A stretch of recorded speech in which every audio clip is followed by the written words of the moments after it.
Some debts can't be paid with money. Some can only be paid with blood. Emily Carter thought borrowing money would save her mother's life. She had no idea it would nearly cost her own. For months she smiled through exhaustion, poured coffee, and pretended the threats weren't real, until the night-armed men kicked down her door and she had only one card left to play. One number. One message. 2 words that would pull her into a world she could never unsee, and into the orbit of a man the entire city feared. This is the story of what happens when survival forces you into the arms of the most dangerous man in Boston. If this story has you hooked already, hit that like button and drop your city in the comments below. I want to see exactly how far this story travels. Now settle in, this one's going to take you somewhere. The alarm went off at 4:45 in the morning, same as always. Emily Carter didn't slam it. She didn't groan or pull the pillow over her head the way she used to when she was 19, and life still felt like something that could be negotiated with. She simply reached out in the dark, pressed the button with the flat of her palm, and lay still for exactly 30 seconds, long enough to remind herself of everything that needed to happen before the sun came up. Her mother's medication had to be sorted and set beside the water glass on the nightstand. The rent envelope, which was 3 days late, needed to be slipped under the super's door before Mr. Petrov started making calls. The cafe opened at 6. She had to be there by 5:30 to start the espresso machines, unload the delivery, and reset the pastry case before the first wave of commuters hit the door like a tide. She had to hold back with both hands and a smile. 30 seconds. Then she got up. The apartment was small, a 1-bedroom on the 4th floor of a building in Dorchester that smelled faintly of old radiator heat and the Vietnamese food that drifted up from the restaurant below. Emily had chosen it 3 years ago because it was the only place in Boston she could afford that had a second room, even a small one, where her mother could sleep in a real bed instead of on the couch. She'd painted the walls herself, pale yellow from a discount bin at the hardware store. Her mother had called it cheerful. Emily had called it necessary. She moved through the apartment quietly, the way people learn to move when someone they love is fragile. She set the medications in order. The blood pressure pill, the anti-inflammatory, the new one the specialist had added last month that cost more than her weekly grocery budget. She filled the glass from the filtered pitcher because the tap water made her mother nauseous. She tucked the blanket at the foot of the bed without waking her. Standing in the doorway for a moment, she watched her mother breathe. Margaret Carter was 54 years old and looked, in sleep, like someone who had earned every single year. Her hair, once the same dark auburn as Emily's, had gone silver at the temples and now spread out across the pillow like frost on a window. The illness had taken weight from her face, sharpened the angles of her jaw and cheekbones in a way that made her look both more delicate and somehow more fierce. Even unconscious, she looked like a woman who did not give up easily. Emily had inherited that from her. She held on to that thought as she closed the door. She ate standing at the kitchen counter, half a banana and coffee from yesterday's pot, reheated in the microwave until it was hot enough to taste like something. She checked her phone while she drank it. 3 unread messages. One from the cafe group chat, a reminder from her coworker Danny about the espresso machine maintenance scheduled for Thursday. One from the pharmacy, automated, telling her a prescription was ready for pickup. And one from a number she didn't recognize, just 10 digits and no name, that read, "You have until Friday. Don't make us come find you." She set the phone face down on the counter. She'd stopped letting herself react to those messages the way she used to. The first one, 6 weeks ago, had made her hand shake so badly she'd dropped a full tray of mugs at work. The second one had sent her to the bathroom to cry silently into a paper towel for 4 minutes before she could compose herself. Now she just set the phone down, breathed through her nose, and added it to the running count of problems that existed beyond the boundary of what she could fix before sunrise. There was a hierarchy to survival. She'd learned that the hard way. She pulled on her uniform, black pants, white shirt, the green apron she'd carry folded under her arm until she got to the cafe, and slipped out into the hallway before 5 a.m. Dimas. Compass Coffee sat on the corner of Tremont and a narrow side street in the South End, the kind of cafe that had existed long enough in the neighborhood to be considered a landmark without ever becoming famous. The sign above the door was hand-painted in dark blue. The windows fogged in winter and the air conditioning wheezed in summer, but the coffee was genuinely excellent, and the owner, a compact Greek-American man named Stavros, who came in only on Tuesdays, paid his staff on time without drama. Emily had worked there for 2.5 years. It was the most stable thing in her life. She let herself in through the back with her key, turned on the lights section by section, and started the machines. There was a particular rhythm to opening a cafe alone in the dark, the hiss and gurgle of equipment waking up, the smell of yesterday's grounds giving way to something cleaner, the low percussion of restocking and resetting, that Emily found, in its own strange way, calming. It was the 1 hour of the day when no one needed anything from her, when she could just work with her hands and not think. Danny arrived at 6 on the dot, shaking rain off her umbrella at the door. "Cold out there," she announced, unwinding her scarf. Danny was 26, Puerto Rican, and operated at a frequency of cheerfulness that Emily both envied and found, on certain mornings, slightly exhausting. "You eat?" "Yes," Emily said, which was close enough to true. "You look pale." "I always look pale. It's November." Danny gave her the long sideways look that meant she didn't believe her but had decided not to push. She tied her apron, took her place at the secondary register, and the day began. The morning rush was exactly that, a rush. Boston commuters had a particular relationship with their caffeine that bordered on liturgical. They came in patterns: the solo walkers with earbuds and phone screens, the pairs of office workers who ordered the same thing every day without consulting the menu, the occasional tourist who slowed everything down by reading aloud from the chalkboard as if translating from a foreign language. Emily moved through it all with the practiced efficiency of someone who had long since stopped thinking consciously about what she was doing. Her hands worked. Her mouth said the right things. She remembered orders 2 beats before they were placed. The bell above the door rang at 7:14. She was already reaching for the portafilter when she registered the shift in the room. It was subtle, the kind of thing you felt before you understood it. A slight drop in the ambient noise, a fraction of stillness moving through the space like a stone dropped in water. 2 of the customers near the door stepped aside without being asked. Someone who had been about to speak let their sentence die. He walked to the end of the counter and stood there. Emily's hands continued their work without her permission. She tamped the grounds, locked the handle, hit the button. She looked up. The man was tall, not aggressively so, but enough that the low ceiling of the cafe seemed to acknowledge him.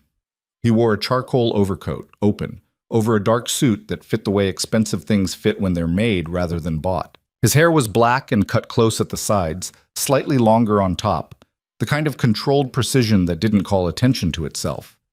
He was, she guessed, somewhere in his mid-30s, old enough to carry authority without effort, young enough that it hadn't yet calcified into arrogance. His jaw was sharp, his eyes were darker than the coat, and they were looking directly at her. Not at the menu, not at the pastry case, at her. "Medium black," he said. His voice was low and unhurried, the kind of voice that expected to be heard without raising itself. "Name for the order?" She heard herself say it the same way she said it to everyone, which impressed her. A slight pause. Then, "Adrian." She wrote it on the cup. She made his coffee with the same care she applied to everything. 42 seconds on the extraction, the right temperature on the water, the grind set specifically for the beans they were running this week. She slid it across the counter without ceremony. He picked it up, held it for a moment without drinking. "You adjusted the grind since last week," he said. She stared at him. "I'm sorry?" "The extraction time is shorter. You adjusted the grind."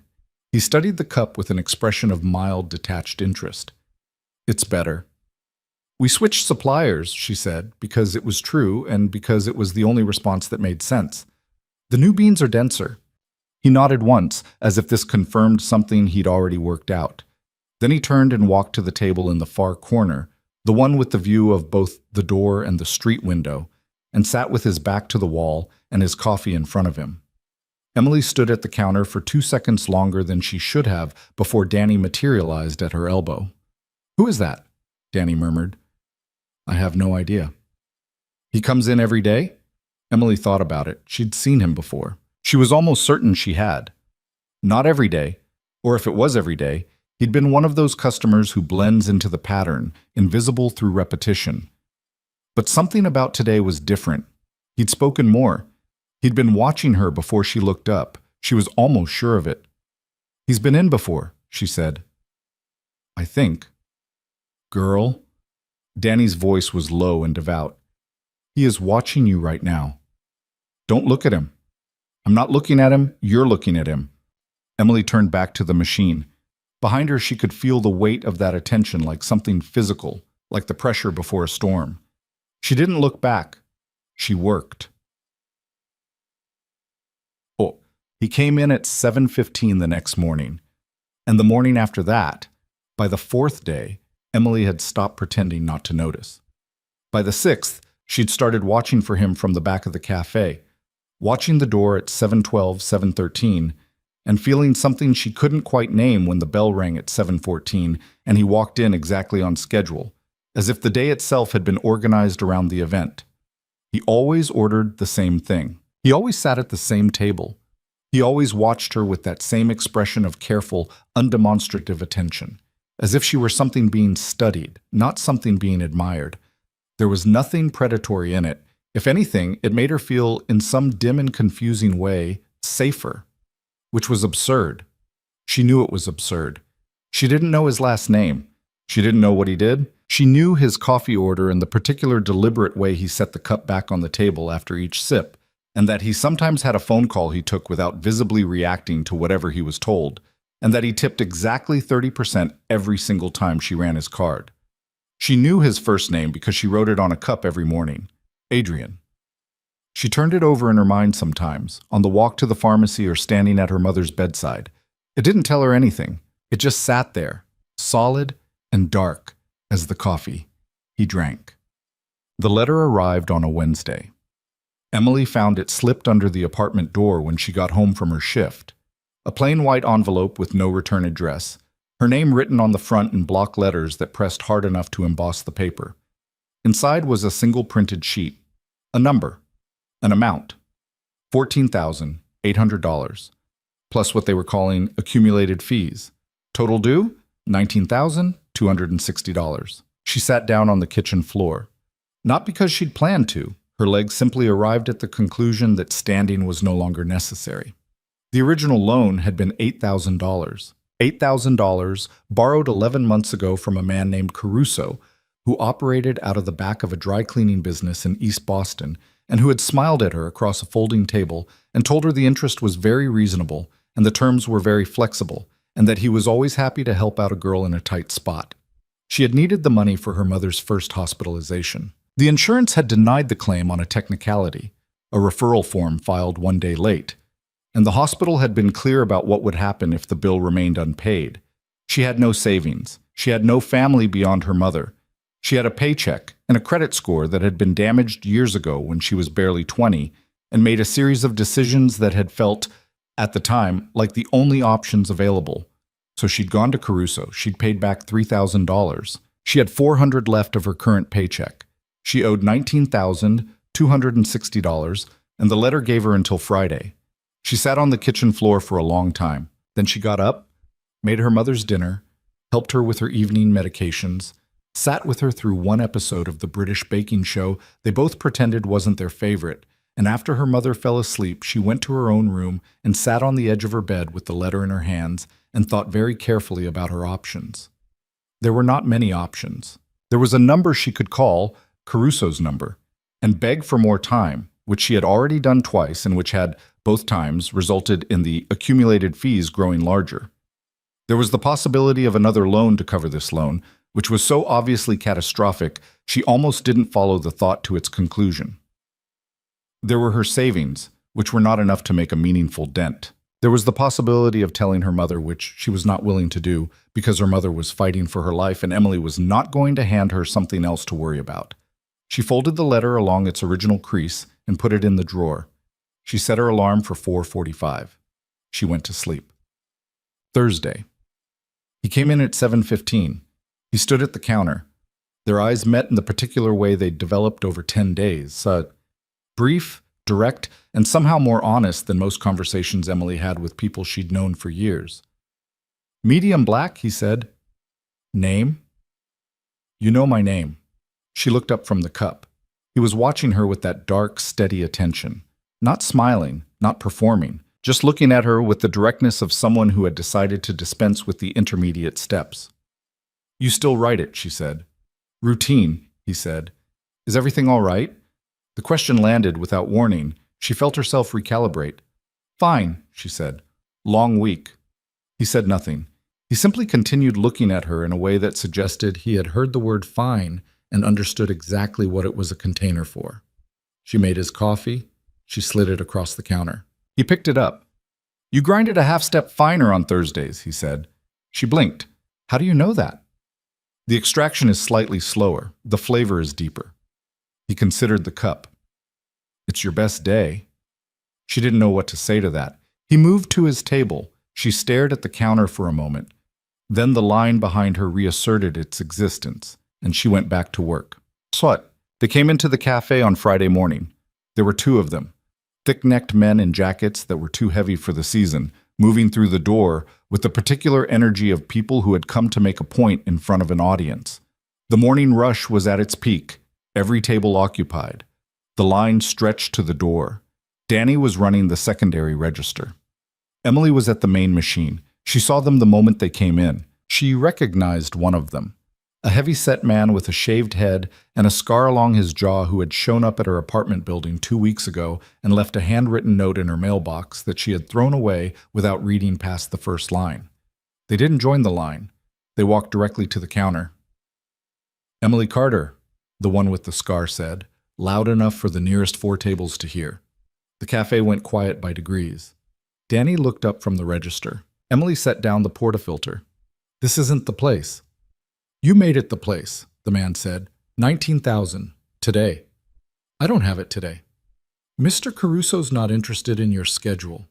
He leaned forward on the counter, both hands flat on the surface, close enough that she could smell cigarettes and something chemical underneath. "He's interested in his money. You don't have the money, there are other arrangements." The room was very quiet now. She could feel everyone watching. She could feel the heat in her face. She was aware, in an acute and disassociated way, that her hands were perfectly still at her sides. Not because she was calm, but because she had used up all her visible fear months ago and had nothing left to show. "You need to leave," she said. "Or what?" A chair scraped back. The sound was small. In the silence of the cafe, it was enormous.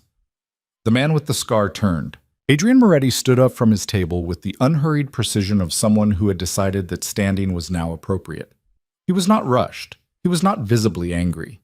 He picked up his coffee, took one final sip, and set it down. Then he walked across the cafe, not quickly, not slowly, and stopped beside the 2 men with the comfortable ease of someone who had never, in his adult life, worried about the person standing in front of him. He looked at the man with the scar for a long moment without speaking. The man with the scar, who had walked into the cafe comfortable and loud, was no longer comfortable.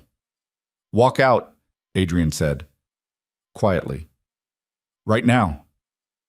"Who are you?" Adrian didn't answer the question. He looked at the man the way you might look at something that had appeared in the wrong place. "I won't say it again."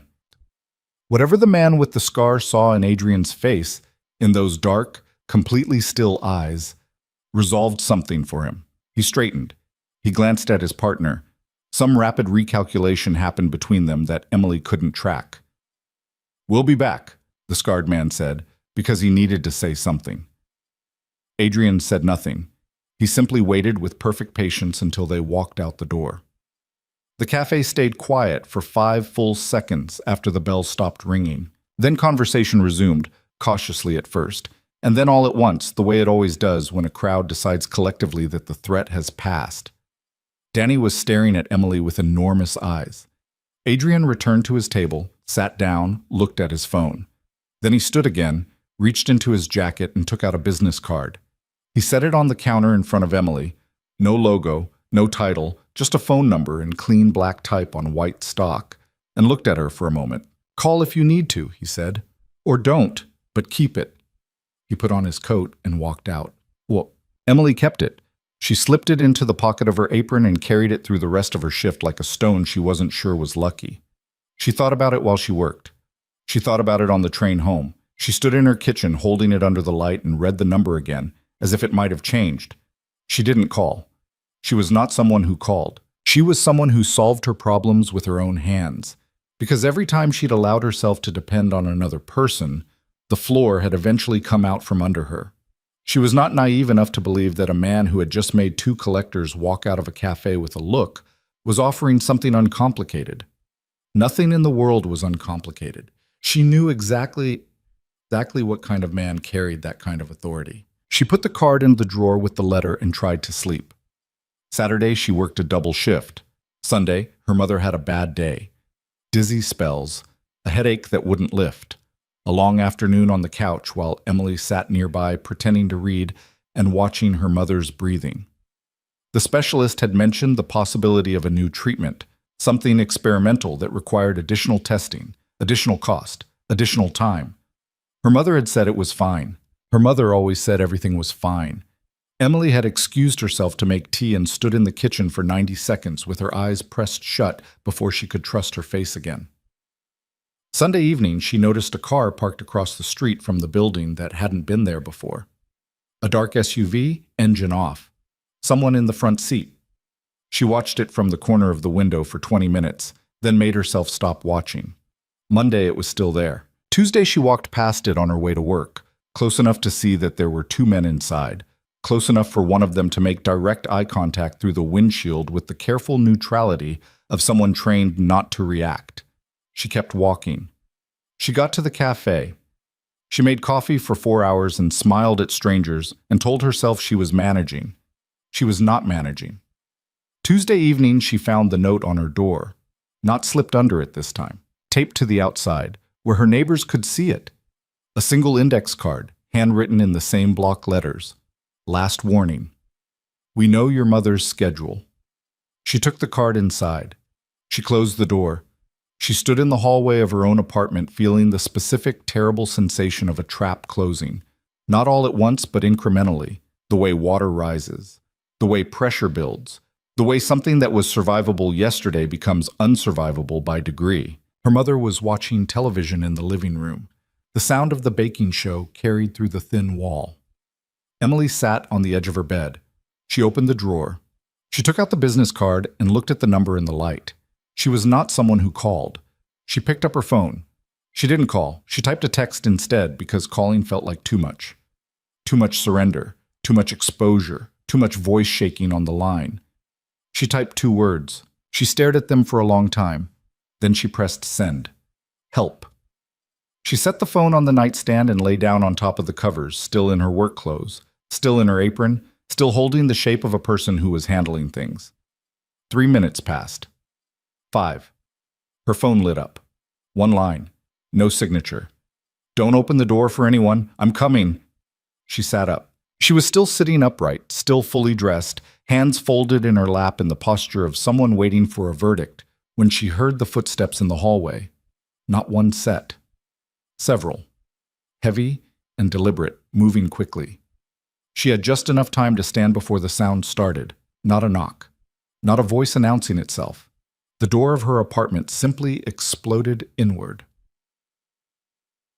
3 men.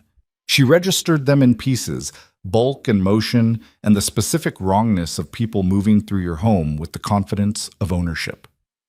The first one through the door was the man with the scar. He had someone with him she hadn't seen before, and someone she recognized from the SUV across the street. They were inside before she'd fully processed standing up. Where's the money? The scarred man's voice had lost whatever performance it had carried in the cafe. This was something underneath the performance. This was what the performance had been covering. I don't have it. Her voice came out even. She was surprised. Wrong answer. He moved toward her. She stepped back until she hit the wall. Behind her, in the other room, she heard movement.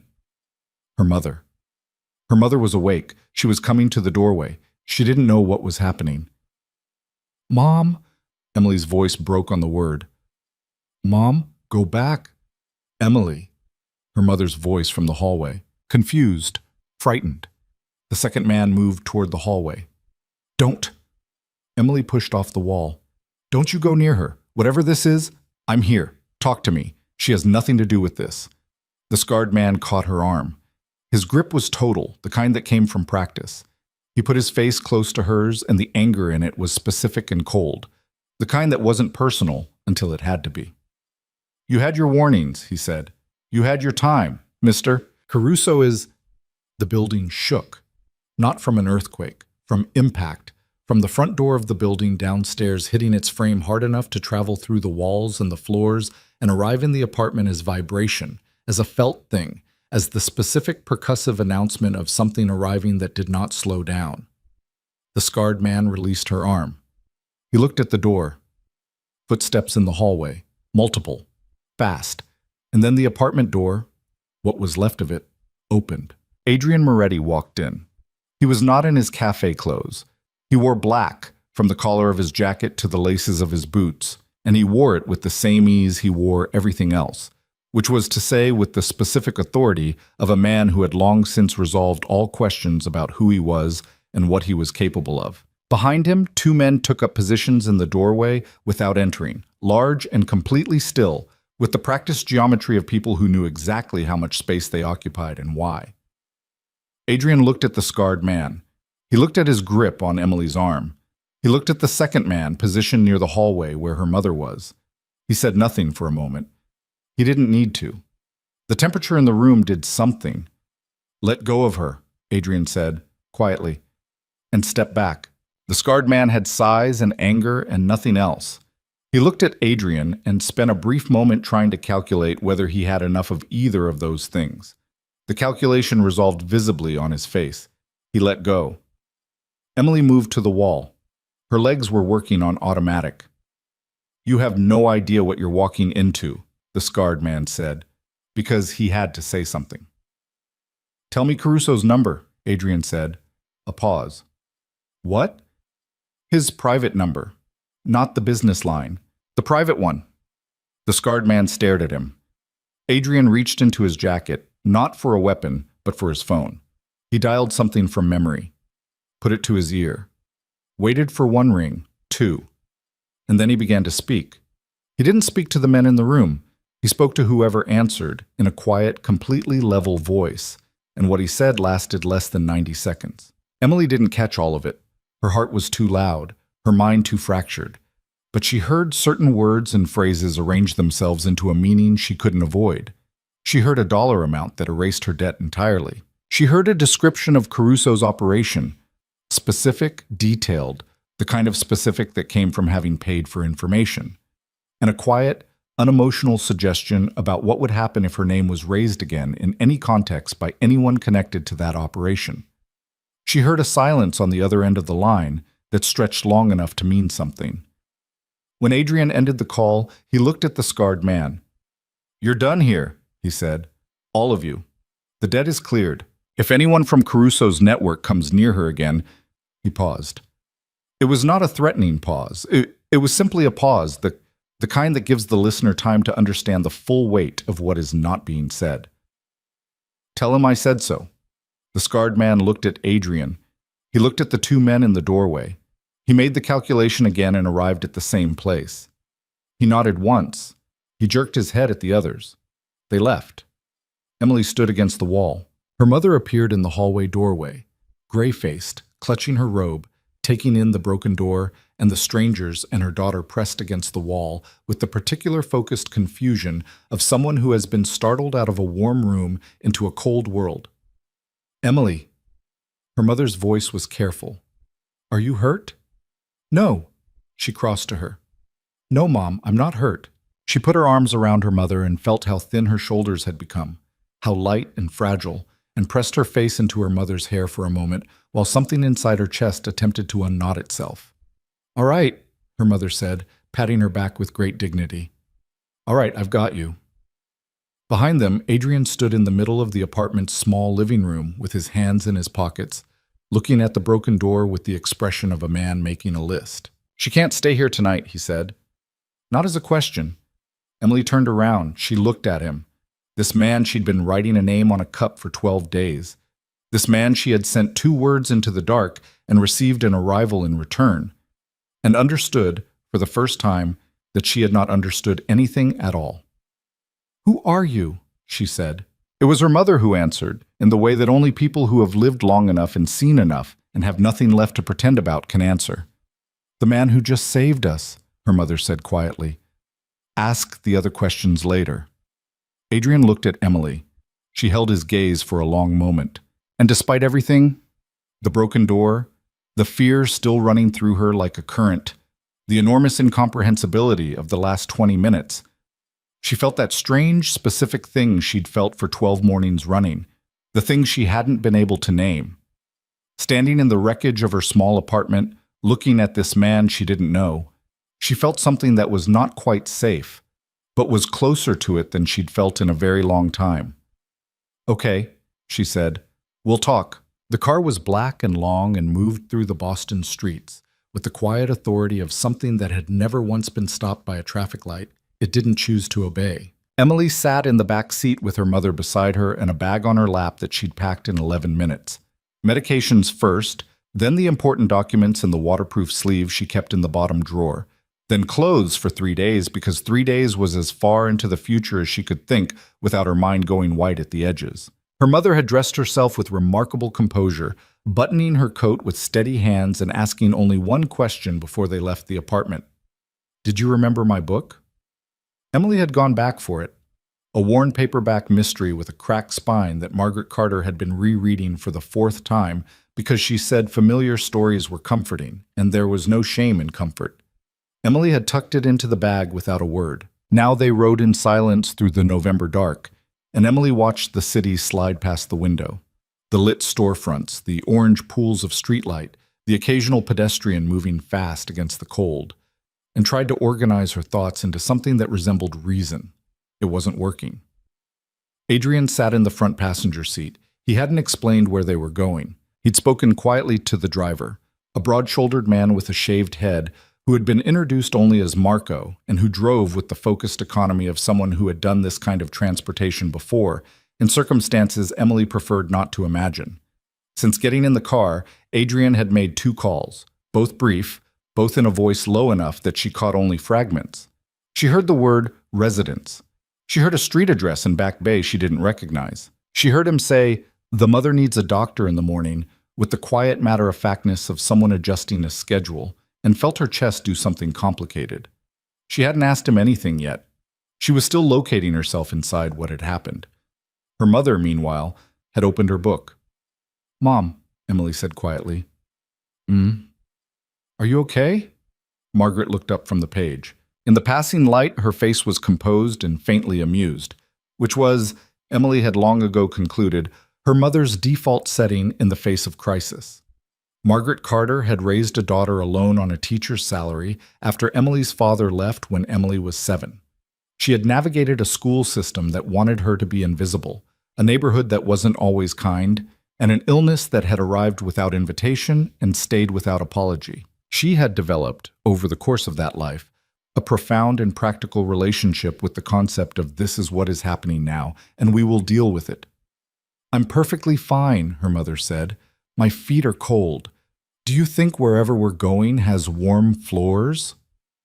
"I don't know. I'll find out." She returned to her book. Emily looked at the back of Adrian's head. His posture in the front seat was the same as everywhere else. That quality of controlled stillness that she'd spent 12 mornings cataloging without knowing she was doing it. He wasn't tense. He wasn't performing calm. He simply was calm, in the way of someone for whom the current situation did not represent an unusual elevation above baseline. That thought, more than anything else that had happened tonight, told her something real about who he was. She turned back to the window. "Where are we going?" she said, loudly enough for him to hear. He turned, not all the way, just enough. "Somewhere safe." "I'd like a more specific answer than that." A brief pause. "Back Bay. A residence I keep for certain situations. It's secure. You'll have separate rooms, a kitchen, whatever you need." "And what do you want in return?" He looked at her directly then, over his shoulder. The passing streetlights moved across his face in intervals. "Nothing tonight," he said. "We'll talk tomorrow." She wanted to push harder. She also recognized that she was in a car at midnight with her sick mother and 11 minutes of clothing and precisely 0 other options, which had a clarifying effect on the impulse to argue. Tomorrow, she said. He nodded and turned back. Her mother turned a page. What? The building was a brownstone on a quiet street lined with oaks that had gone bare for November, their branches reaching across the streetlights like something decorative and also slightly ominous. Marco pulled to the front and a man appeared from the shadows of the entry. Young, compact, with the particular quality of watchfulness that Emily was beginning to recognize as a pattern in Adrian's orbit. Miss Carter. The young man addressed her directly, which surprised her. I'm Luca. I'll take your bag. I've got it. He nodded, accepting this without argument, and instead turned to help Margaret with the small step up to the entry. Her mother accepted his arm with the gracious dignity of someone who knew exactly when to take help and exactly how to do it without making anyone feel like they were doing charity. The interior of the building was not what Emily expected. She wasn't sure what she expected. Something cold and masculine, perhaps, all glass and security cameras and the architecture of money used as armor. Instead, the entry was warm, the walls a deep cream, the floors the kind of aged hardwood that had been cared for over decades. There were books on a shelf along one wall. Real books, a full shelf of them, some with cracked spines. There was a painting above the shelf, a coastal landscape, dark water, and pale sky. The kind of thing someone chose because it moved them, and not because it matched anything. She looked at the books and then at Adrian, who had come in behind her. You live here? She said. Sometimes, he said, when I need to be in this part of the city. How many places do you have? A few. He said it without apology or display. It was simply a fact, the way having one apartment was a fact for her. Luca had taken her mother upstairs. Emily had watched them go with the specific vigilance of someone who doesn't let sick people out of her sight, and now she could hear her mother's voice above them, asking Luca something about the heating and whether there was tea. She heard Luca's voice answering. She heard a door open and close. She stood in the entry with her bag and looked at Adrian. I need to know who you are, she said. Not your name, I know your name. I need to know what you are. He was quiet for a moment. He looked at her with those dark, composed eyes and seemed to be deciding something, not whether to lie. She got the sense he had decided against lying somewhere far upstream of this conversation, but how much truth to offer at once. Come in, he said. I'll make coffee. It's midnight. I know. Come in. The kitchen was at the back of the building, large and well lit, with commercial-grade equipment that had been installed without calling attention to itself. He moved through it with the ease of someone who actually knew where things were. Not a showpiece kitchen, a used one. He filled the kettle, found 2 cups without opening the wrong cabinets, measured coffee into a press with the same focused attention he'd applied every morning to watching her do it across a counter. She sat on a stool at the island and watched him. You come into my cafe every morning? She said. Yes. For how long before I started noticing? He set the kettle on, turned. About 3 weeks. 3 weeks. She absorbed this. Why? He leaned against the counter opposite her with his arms folded, not defensively, but in the way of someone settling into a conversation they've been ready for. I knew about your debt, he said. I'd heard Caruso's name come up in connection with a cafe in the South End. He'd been expanding his collection territory. I like to know what's happening in the city. You like to know what's happening in the city, she repeated slowly. What does that mean? It means I pay attention. To me specifically. Why me specifically? A small pause. I came in to assess the situation. Caruso's collectors had been causing problems in that neighborhood for 6 months. It was becoming an issue. He said this plainly, as if it were municipal business. The first morning I came in, you were managing a line of 12 people by yourself because your coworker was late. The espresso machine was running hot, and someone had just spilled a full drink on the floor. You were doing all of it simultaneously, without asking anyone for help, and you were being kind to every single person in that line. She looked at him. I came back the next day, he said simply. She didn't know what to do with that, so she set it to one side and continued. Who are you? She said. In the city. What do you actually do? The kettle began to build sound. He turned, poured the water, put the lid on the press. I run an organization, he said. He didn't dress it differently. We have interests in several legitimate businesses: real estate, construction, 2 restaurants, a logistics company. We also have interests that are not traditionally legal. Like what?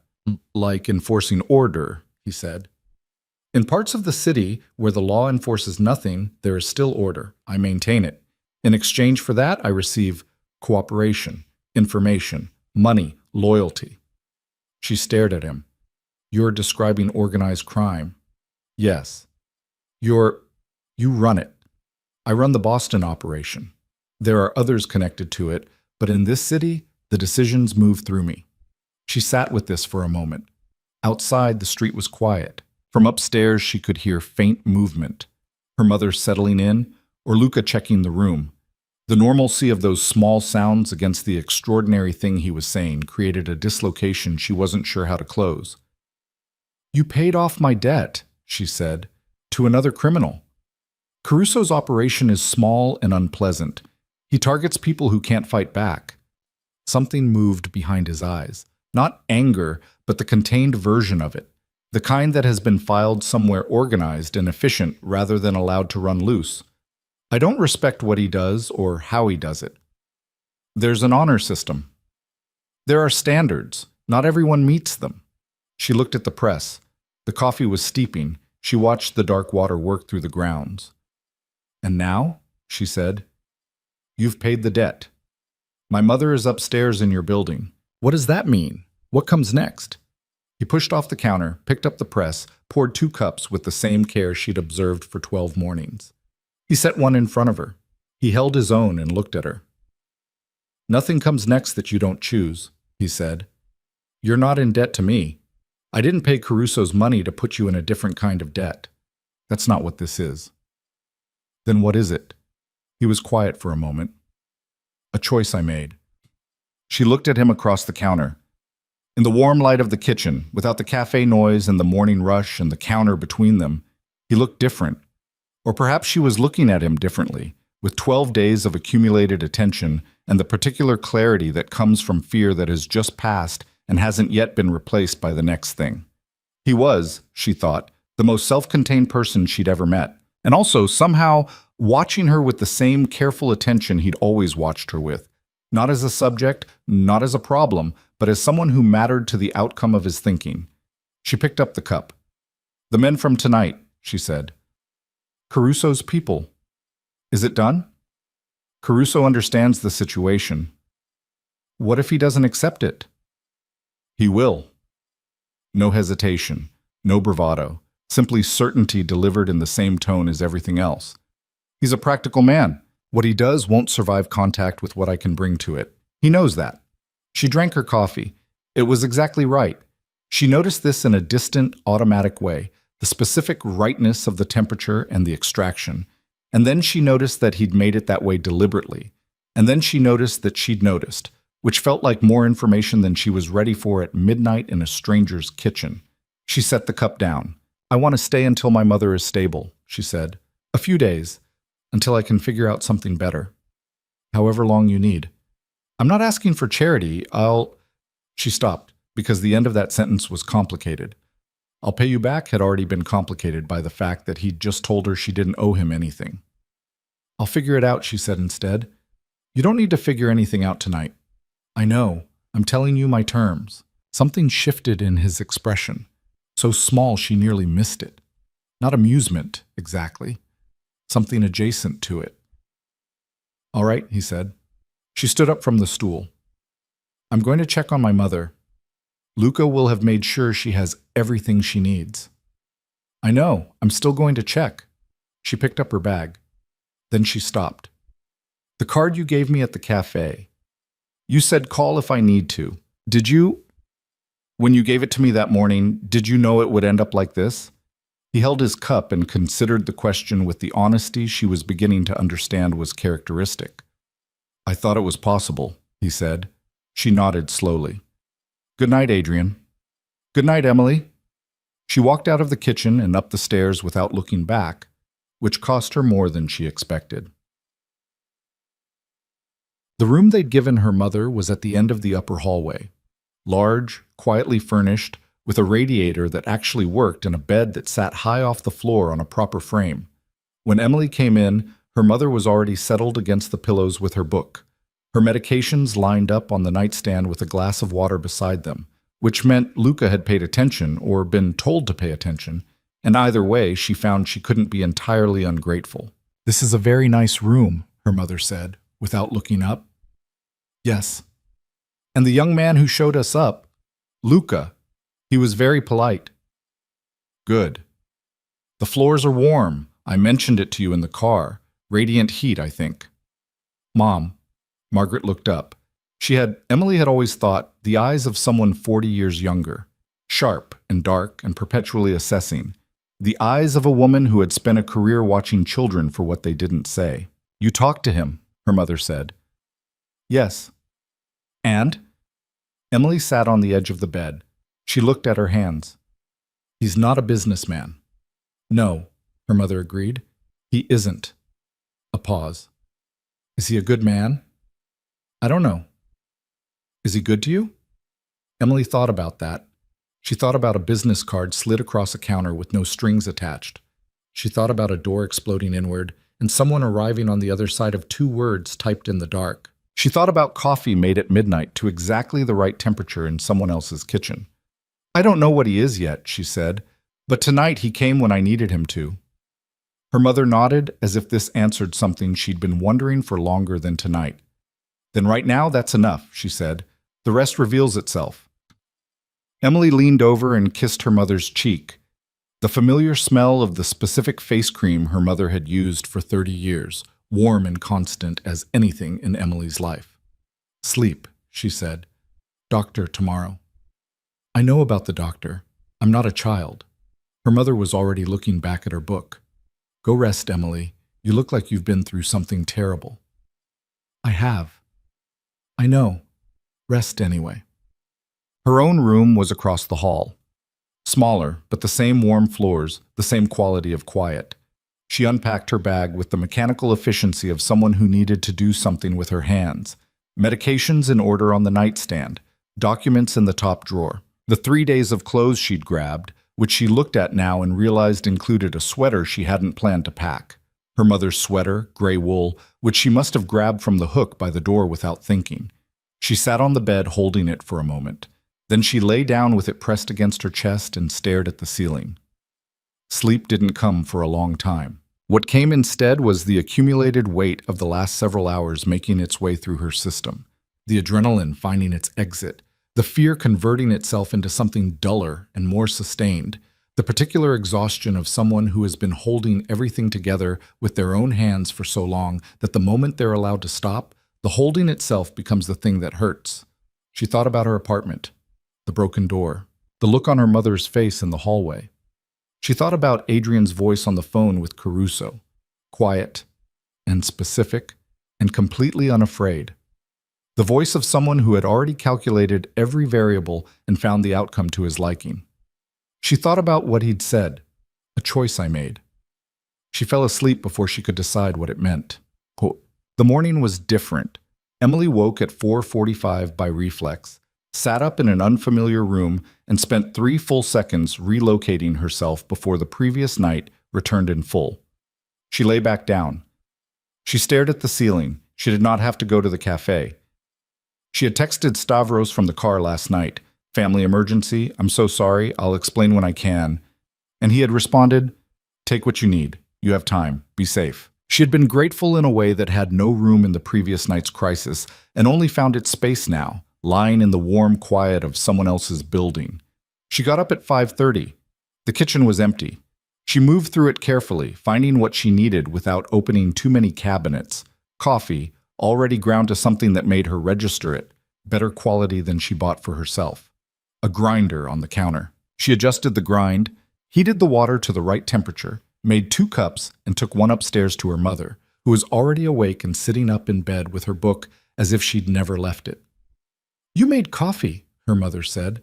"I make coffee for a living." "You grind it differently here. Different beans. Drink it." Her mother accepted the cup with both hands and drank. "It's very good." "I know." Emily sat in the chair by the window. Outside, Back Bay was waking up. A dog walker, a jogger, the first light catching the bare oak branches in a way that turned them silver. It was a different neighborhood from Dorchester. The same city, but quieter. The streets wider, the buildings taller and more composed. A knock at the door. "Come in," Emily said. Luca opened it and stood in the doorway. He was younger than she'd assessed in the dark last night. Mid-20s, maybe, with dark hair and the kind of careful formality that she suspected was partly training and partly genuine personality. "Good morning. The doctor will be here at 9. He addressed this to Margaret, who inclined her head. "Mr. Moretti wanted me to ask if there's anything specific you need from the pharmacy before then." "He thought of the pharmacy," Emily said. "He thought of the pharmacy," Luca confirmed. She looked at her coffee cup. "I'll make a list. Also," Luca hesitated in a way that she was learning meant he had something to convey that he wasn't certain how to frame. "Mr. Moretti is downstairs. He said there's no pressure to speak with him this morning. He said, and I'm quoting directly, 'She knows where I am if she wants to talk.'" Her mother looked at her over the rim of the coffee cup with an expression of elaborate neutrality. Emily set her cup down. "I'll go down," she said. He was in the kitchen, standing at the counter with his own cup, reading something on his phone with the concentrated attention of someone who had already been working for several hours. He was dressed in a different way from the night before. Still dark, but more deliberate about it. A charcoal shirt with the sleeves rolled to the elbow and dark trousers, the jacket nowhere in evidence. It was, she realized, the most informal she'd seen him. It made him look, fractionally, like a person rather than a presence. He set the phone face down when she came in. "You adjusted the grind," he said. She looked at the grinder on the counter. "Your beans are good. The previous setting was too coarse." "I noticed." He looked at her cup. "You made enough for 2. Yours is in the press. Don't wait too long." He pressed it and poured without comment, and for a moment they stood on opposite sides of the kitchen island with their coffee and the morning light coming through the window above the sink, and it was, surprisingly, almost disarmingly, ordinary. "The doctor at 9 is Dr. Rice," he said. "She's the best internist in the city. She knows your mother's name and the outline of her condition. Whatever she recommends, whatever tests or treatments she thinks are necessary, I want you to tell me, and it will be handled." Emily set her cup down carefully. "I'm not going to let you pay for my mother's medical care. It's already arranged." "Then unarrange it." He looked at her. "Why?" "Because I don't know what it costs me." "I told you last night. I know what you told me. I also know that people who run organizations like yours don't make arrangements out of pure generosity and then ask nothing in return." She held his gaze. "I'm not naive, Adrian. I'm grateful for last night. I'll be grateful for the room and the security. But my mother's medical care is something I need to be responsible for. It's the one thing I've been fighting for this whole time. I'm not going to hand it off." He was quiet for a moment. He looked at her with that same careful, assessing attention, and she thought she saw something move through it that might have been respect. "All right," he said, "just like that? You set a boundary. I'm accepting it." He held his cup. "I'm not in the habit of arguing with people about what they need." She searched his face for condescension and found none. She found, instead, a kind of directness that she was beginning to understand was simply how he operated. No performance, no manipulation at the surface level, just the straightforward acknowledgement of where things stood. "The medical expenses," she said.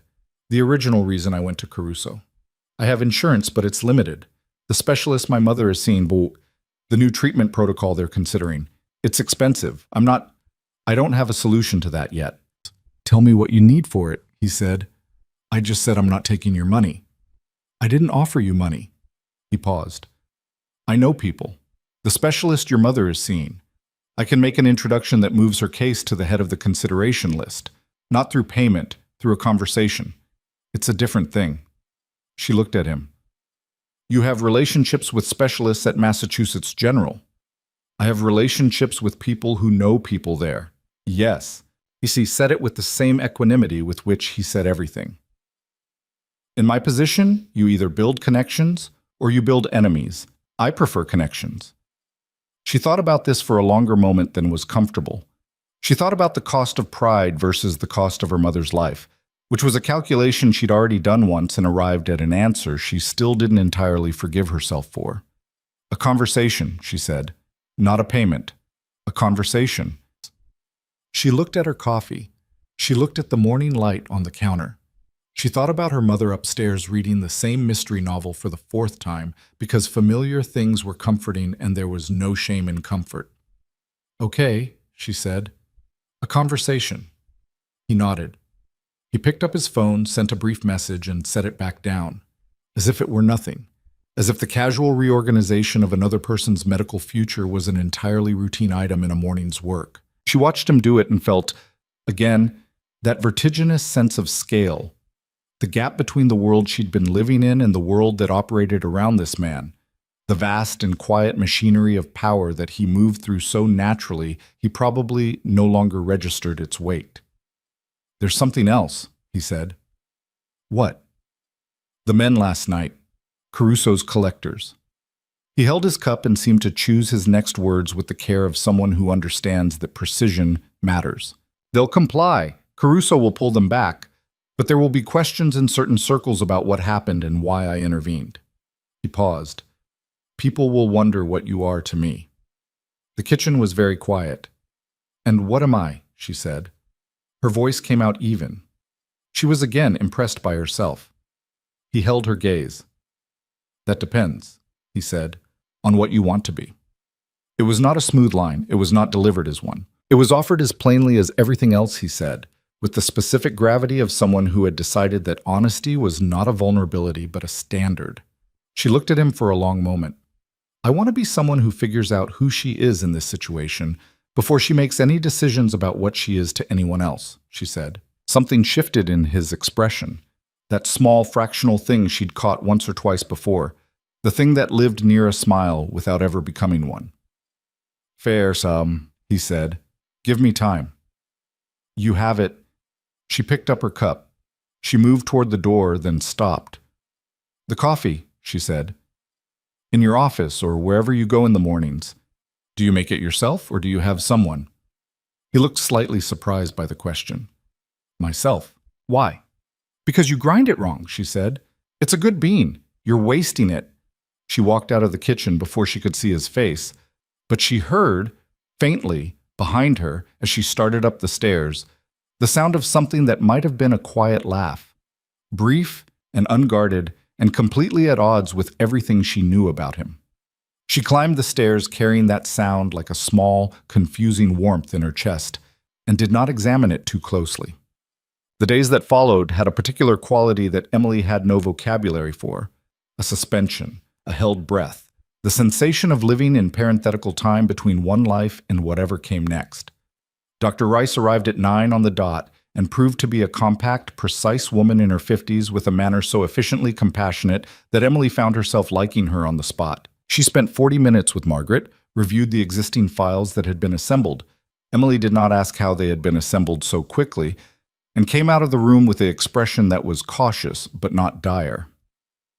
The new treatment protocol is worth pursuing, she told Emily in the hallway.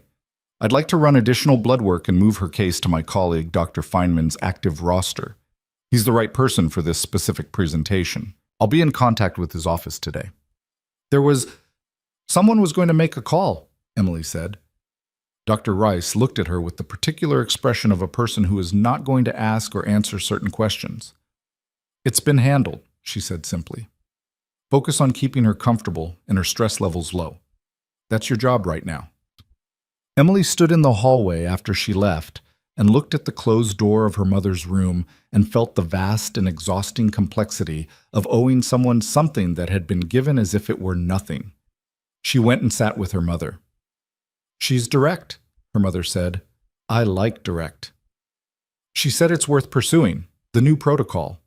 Good. Margaret folded her hands in her lap. I told you it would be fine.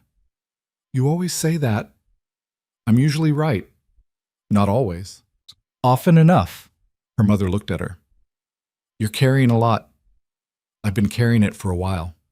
I know, I hate that. Her mother said it simply, without performance, The direct statement of a woman who had spent a year watching her daughter exhaust herself on her behalf and had never found a way to make it easier. I know you don't want me to worry. I know you've been trying to protect me. But I'm your mother, Emily. I'm still your mother. You can put some of it down. Emily looked at the window. Outside, the oaks were bare and the sky was the pale gray of November doing its best. I don't know how to do that anymore, she said. Her mother reached over and took her hand. I know. That's what I hate most about all of this. She squeezed, and Emily felt it. That grip, lighter than it used to be, but still there, still present, still her mother's hand as it had been for every important moment of her life. She didn't say anything. She didn't need to. She just sat there with her mother's hand in hers while the city went about its business outside the window, and let herself, for the first time in a very long time, not manage anything at all. That evening, she found Adrian in the room he used as an office on the building's ground floor. A quiet space with a long table and 2 screens and shelves that held a combination of business materials and the kind of books that accumulate in a place where someone actually reads. She knocked on the open door, and he looked up. I want to understand how it works, she said. What you do. The organization. He leaned back in his chair. Why? Because I'm staying here. Because my mother's doctor is here because of you. Because I'm in the middle of something I didn't choose to be in the middle of, and I'd rather understand it than pretend it's not there. He studied her for a moment, then he gestured to the chair on the other side of the table. She sat, and he began to talk. He was careful about what he told her. She understood that. There were edges around things, places where the conversation moved around rather than through certain specifics. But within those edges, he was honest in a way she hadn't expected. He talked about the city, about the way power moved through it, about the legitimate businesses that employed 400 people and generated income that made the organization self-sustaining. He talked about the people who worked for him, not with sentimentality, but with the specific knowledge of someone who took responsibility seriously. He knew their names. He knew their situations.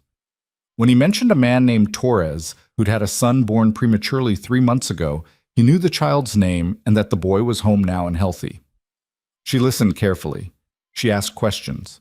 He answered them. At some point in that conversation, she couldn't have said exactly when, something shifted. Not dramatically, not with any announcement. It was more like the adjustment you make when something heavy has been carried at the wrong angle and you finally find the right one. A small correction that suddenly makes the weight bearable. She was still afraid of what he was. She hadn't stopped being afraid of it. But she was beginning to understand that fear and trust were not, in every situation, mutually exclusive, and that sometimes the most honest thing a person could offer was exactly that, their truth without decoration and the willingness to let you look at it. She walked back upstairs at 11 with more questions than she'd walked down with, which was not comfortable but was, she decided, better than the alternative. She paused at the top of the stairs and looked down. The light was still on in his office. She didn't know what she was going to do about any of this. She didn't know what came next, or what she owed, or what it meant that 2 words typed into the dark had brought her here. She knew her mother was sleeping in a warm room with a doctor already working on her case. She knew she was less afraid than she'd been in months. She knew that the man in the office below had looked at her across a kitchen counter and offered her the plainest version of himself he probably knew how to offer. She didn't know what it meant yet, but she knew she was going to find out. The light in his office was still on at midnight.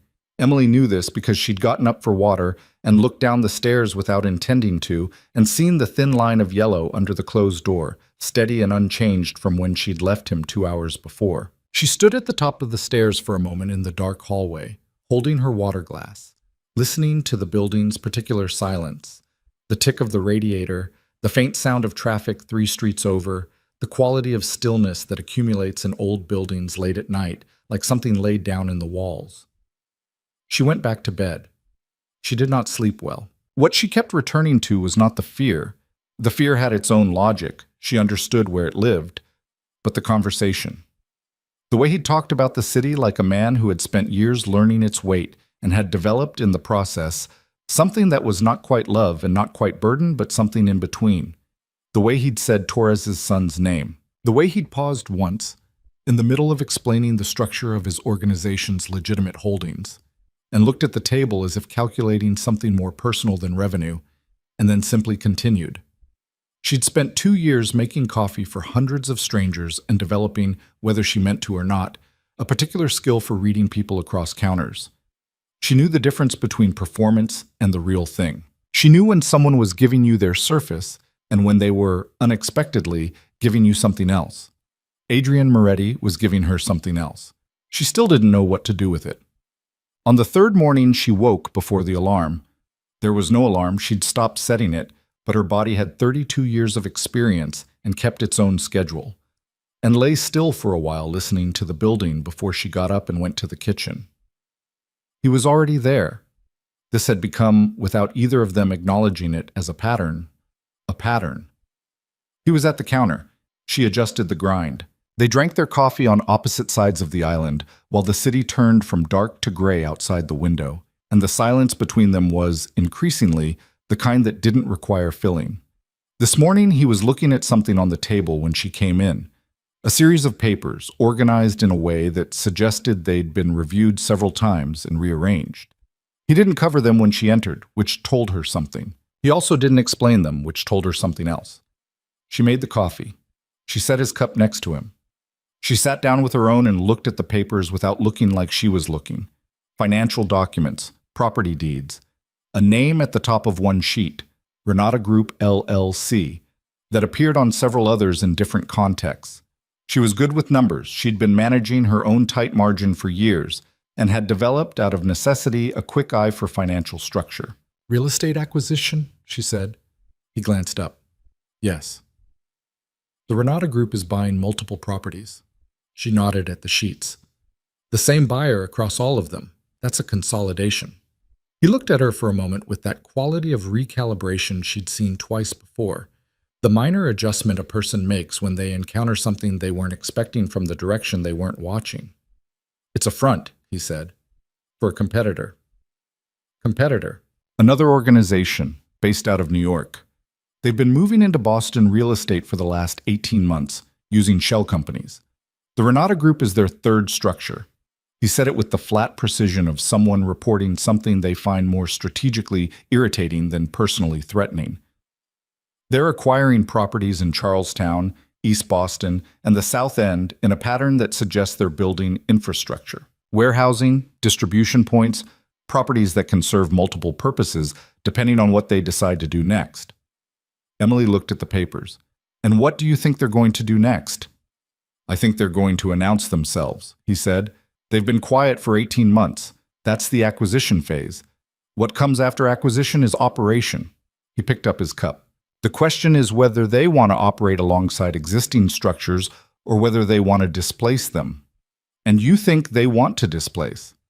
I think someone who uses 3 different shell companies to acquire 17 properties over 18 months without making contact isn't interested in coexistence." He held the cup. "They're being very careful, very patient. That's either professionalism or it's threat calculation." "What's the difference?"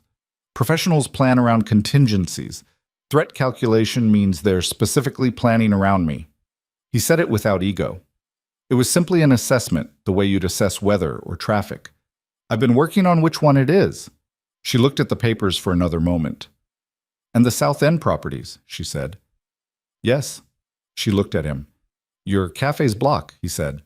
"Yes." She sat with that for a moment. Outside, a truck moved down the street, the sound of it Dopplering past and fading. The coffee was cooling in her hands. "Is that why you started coming in?" she said. "To monitor the neighborhood." "Initially, yes. And then?" He looked at her. "And then it became something else." She held his gaze. The kitchen was very quiet. "Tell me their name," she said. "The New York organization." He considered this for a moment. "Falcone," he said. "Vincent Falcone." He built the operation over 15 years in Lower Manhattan and Brooklyn. Efficient, methodical, not prone to spectacle, which makes him more dangerous than people who prefer spectacle. He set his cup down. "Last month, one of my lieutenants received an informal contact from someone connected to Falcone's structure. Nothing explicit. A conversation at a restaurant. Pleasantries. But the content of those pleasantries was specific enough to be a message." "What was the message?" "That Boston is an interesting city," he said. and that interesting cities often benefit from new investment. She understood what that meant. She could see from his face that he expected her to understand, that he wasn't softening it for her benefit, and she found in that recognition an odd comfort. She was not being managed. She was being told the truth. "So there's a threat," she said. "There's a developing situation," he said. "It's not a crisis yet, but the shape of it is becoming clear." She nodded slowly. She pulled the papers toward her, straightened the stack, pushed them back.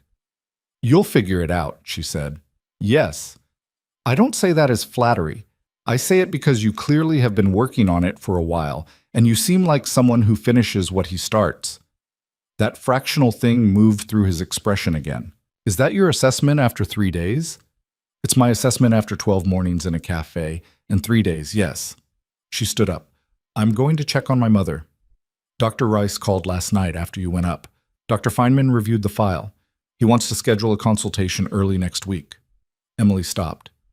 "He's optimistic about the protocol," Adrian said. Rice said he used the word promising.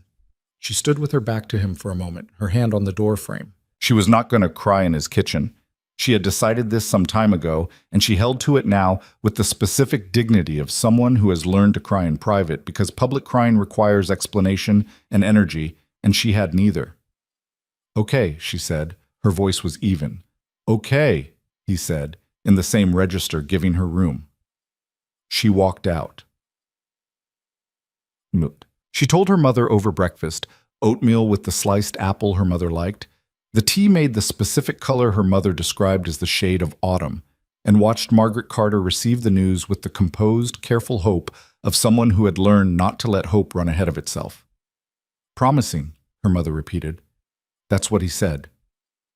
Her mother looked at the apple slices arranged on the rim of her bowl. She was quiet for a moment. "You know," she said, "I've spent a great deal of energy this past year trying not to think too far ahead, trying to just be in the present day, in the present hour, because thinking ahead felt—" She paused. "It felt like counting on something I wasn't sure I had the right to count on. Mom, I'm not being morbid. I'm being honest." She picked up a slice of apple. "Promising is a word I can hold. It's not a guarantee, but it's a handhold." She ate the apple. She looked at Emily. "You did this." "I didn't do anything." "You've been doing everything for a year. Don't minimize it because someone finally helped." Her mother's voice was gentle but absolute, in the way of someone who had spent decades teaching children not to disappear themselves. "This happened because you kept going. You kept going even when there was no reason to believe it would get better, and it is getting better. Let yourself have that." Emily looked at her oatmeal. She was again, very carefully, not crying. "The man downstairs," her mother said. "I know what you're going to say." "You don't know what I'm going to say. You think you do." Emily looked up. "I was going to say that he looks at you the way your father used to look at me," her mother said. "Before everything. When things were still—" She tilted her head. "When things were still good between us. That specific kind of attention. Like you're the only thing in the room that he actually sees." Emily looked at the window. "I'm not telling you what to do about it," her mother said. "I don't know enough about who he is. I know what I see from a distance, and I know what I felt in the first 5 minutes in that car, which is that he's a man who has decided you matter. The rest is yours to figure out."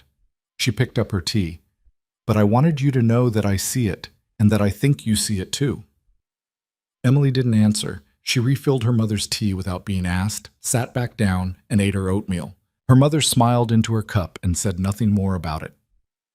On the 4th day, Marco drove her back to Dorchester to assess the apartment. She went alone. She'd said she preferred it that way, and Adrian had not argued, only said that Marco would wait outside and that she should call if anything felt wrong. The instruction was practical and not overprotective, which she appreciated more than she expected to. The building looked the same from the outside. Inside, the 4th-floor hallway smelled the same, radiator heat and the Vietnamese restaurant below. Mr. Petrov from the super's apartment was standing in the hall when she came up the stairs, and he looked at her with the expression of a man who had many questions and had decided the answers were probably not his business. "The door," he said. "I know. I'll cover the repair." He looked at her for a moment. "You have trouble?" "It's handled." She said it the way she'd heard Adrian say it and felt, in the saying of it, something shift, a small and somewhat unsettling recognition that she was borrowing the cadence of a language she was only beginning to learn. "Okay," Mr. Petrov said. He went back inside. The apartment was cold. She'd been gone 4 days and the thermostat had drifted down. The broken door had been propped in its frame by someone, she wasn't sure who, and the lock was non-functional. She stood in the doorway of her own living room and looked at it. It was smaller than she remembered. Not literally, the square footage was identical, but the psychological space of it had contracted. The yellow walls her mother had called cheerful, the second-hand couch, the bookshelf she'd built from boards and brackets, still slightly uneven, books filling every slot because she'd run out of room 6 months ago and started stacking horizontally on top. She walked through it deliberately. She checked the windows. She opened every cabinet and drawer and closet with the focused, dispassionate attention of an inventory, because that was what this needed to be. Not a homecoming, but an accounting. She stood in the kitchen looking at the coffee pot and thought about 4:45 mornings and half bananas and texts from unknown numbers that said, "Don't make us find you, find." She thought about what it had felt like to stand in that living room with a man's hand on her arm and her mother's voice in the hallway and the complete conviction that there was no exit. She took a breath. She took the important things. More of her mother's books, a photograph from the bedroom shelf that was the last photo taken of the 3 of them before her father left, a particular mug her mother used that wasn't valuable, except that it was, a few more days of clothes for each of them. She put them in the bag she'd brought. She stood in the doorway one more time and looked at the apartment. She was not sure when she'd be back. She was not sure what she was moving toward. But she understood, standing in the cold of that small yellow room, that the life she'd been living here, the specific, exhausting, proud, and grinding version of survival she'd constructed, had already changed. The only question was what it was changing into. She closed the prop door as well as it would close, went downstairs, and got into the black car. Marco drove without asking questions. That evening, for the first time since the night of the door, all 3 of them ate dinner together. It was not planned. It evolved from her mother asking, at 5 o'clock, whether anyone knew how to make pasta, and Luca, who had been passing in the hallway, saying that he knew how to make pasta, and Emily saying she would help. And by 6 o'clock, the kitchen was warm and full of the smell of garlic and something bubbling on the stove. And Margaret Carter had installed herself on a stool at the island with a glass of water and was directing the proceedings with the authority of a woman who had fed a classroom of 30 children lunch for 20 years. Adrian came in at 6:15 and stopped in the doorway. He looked at the kitchen, the occupied counter, the steam from the pot, Luca navigating around Emily with the diplomatic efficiency of someone who has learned very quickly not to get between her and the stove, and Margaret Carter presiding over all of it from her stool with a look of profound satisfaction. "Mr. Moretti," her mother said, "sit down. We're making pasta." He sat. It was, Emily would think about it afterward, turning it over carefully, one of the strangest and most unexpectedly real hours of her adult life.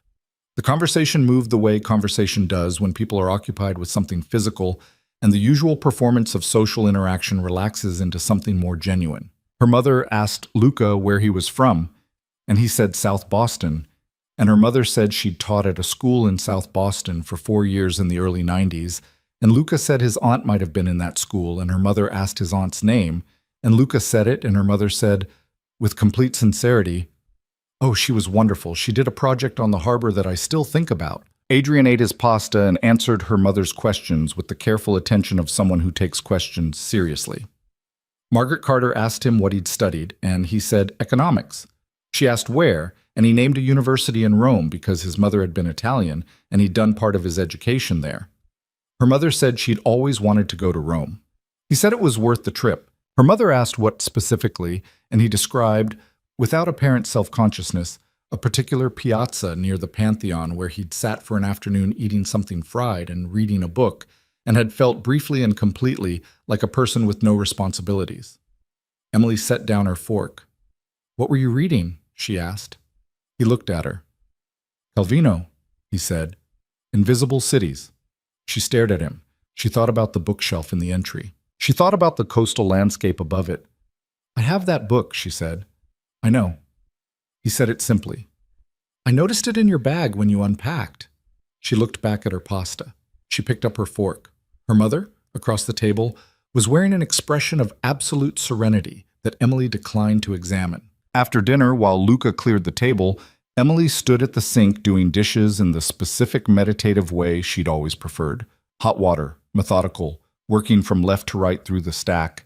And Adrian came to stand beside her and dried the things she set in the rack without being asked or asking permission. They didn't talk. The water ran. The dishes diminished. Her mother's voice carried from the other room, where she'd resumed her conversation with Luca about the school in South Boston. Outside, the city had gone full dark, and the window above the sink reflected them back at each other. Her in the apron she'd found in a drawer, him in his dark shirt with his sleeves still rolled to the elbow, standing close enough in the narrow space that she was aware of him the way you're aware of heat from a fire, as a pervasive and directional thing. She handed him a pot. He dried it. "You lied," she said. He glanced at her. "About what?" "You come to the cafe every day. Not 3 weeks before I noticed. I've been going back through it." She rinsed a cup. "It was longer than that." A pause. 5 weeks, he said. 5 weeks. "The first 2 weeks I stayed in the car." She looked at him. "I was monitoring the street," he said. "Caruso's people had been using the block. I wanted to understand the pattern before I went in."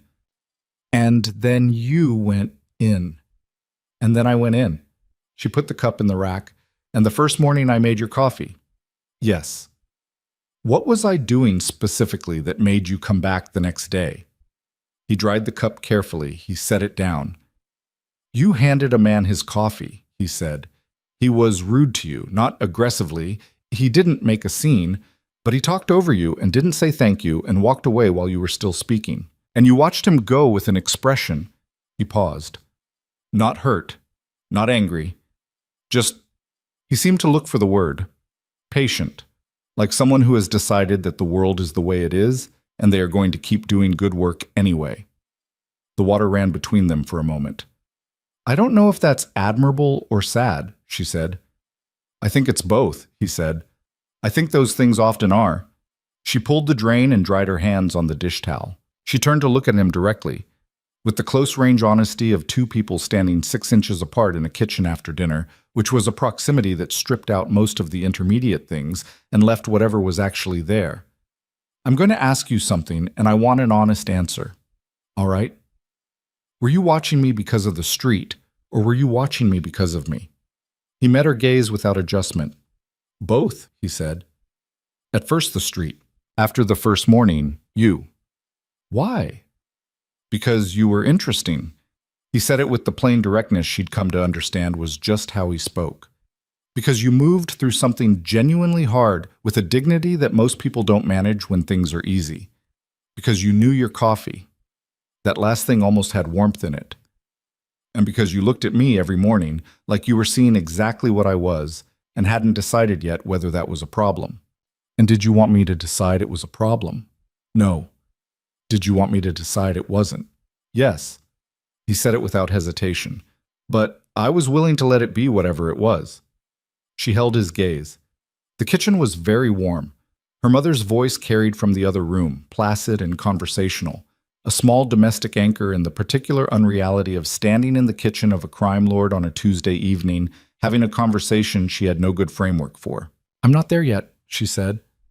I don't know what this is yet. What I am in relation to you, what any of this means. I know. But I want you to know that I'm not afraid of you." She held his look. "I'm careful of you. There's a difference." "There is," he agreed. "And She stopped, tried again. "I think I'm starting to trust you, slowly, which is not the same as trusting everything around you." He nodded once. He picked up the dish towel and folded it over the rack. "That's honest," he said. "I'll take honest over everything else." She moved toward the door, her hand on the frame. She looked back. "Calvino," she said. "Yes." "Invisible Cities is not a love story." "No," he agreed. "It's a story about how we build imaginary places to understand the real ones." She looked at him for a long moment. Then she went to check on her mother. The call came at 2 in the morning. Emily heard it from down the hall. Not the call itself, but the aftermath of it. Adrian's voice, low and clipped, carrying through the building's quiet in fragments that didn't resolve into meaning. She sat up in bed. She listened. His voice stopped. There was movement below. More than one set of footsteps. She pulled on clothes and went to the top of the stairs. Luca was in the entry, awake and dressed, looking up at a screen mounted near the door. Adrian was coming out of the office with his jacket in his hand and his phone to his ear. He looked up when he heard her on the stairs. He ended the call. "What happened?" she said. He looked at her for a moment, that assessing calculation, weighing what to give her. She'd gotten better at reading it and at demonstrating in the way she held herself that she wanted the full version. "One of my warehouses," he said, "in Charlestown. Someone went through it tonight." Falcone. Something moved across his face, recognition, and beneath it, something sharper. "We don't know yet." He put on the jacket. "Stay in the building. Luca will be here." "Adrian." He stopped. "Was anyone hurt?" He held her gaze. "2 of my men are in the hospital. They'll be all right." The last 2 words carried something she recognized. The specific weight of a man who is giving you the best-case version because the alternative is unacceptable to him, not because he thinks you can't handle it. "It was a message," he said. "Not a full operation. Whoever it was wanted to tell me something, not start something. Not yet. But eventually, possibly, yes." She stood at the top of the stairs and looked at him in the entry below. The jacket, the phone, Luca already at the door, the machinery of his world spinning into motion at 2 in the morning the way it apparently did, the way it had before her and would continue regardless of her, the actual weight of what he was and what he carried. "Be careful," she said. It came out before she'd authorized it. It sat in the air between them, simple and unretractable. He looked up at her. "I will," he said. He went out.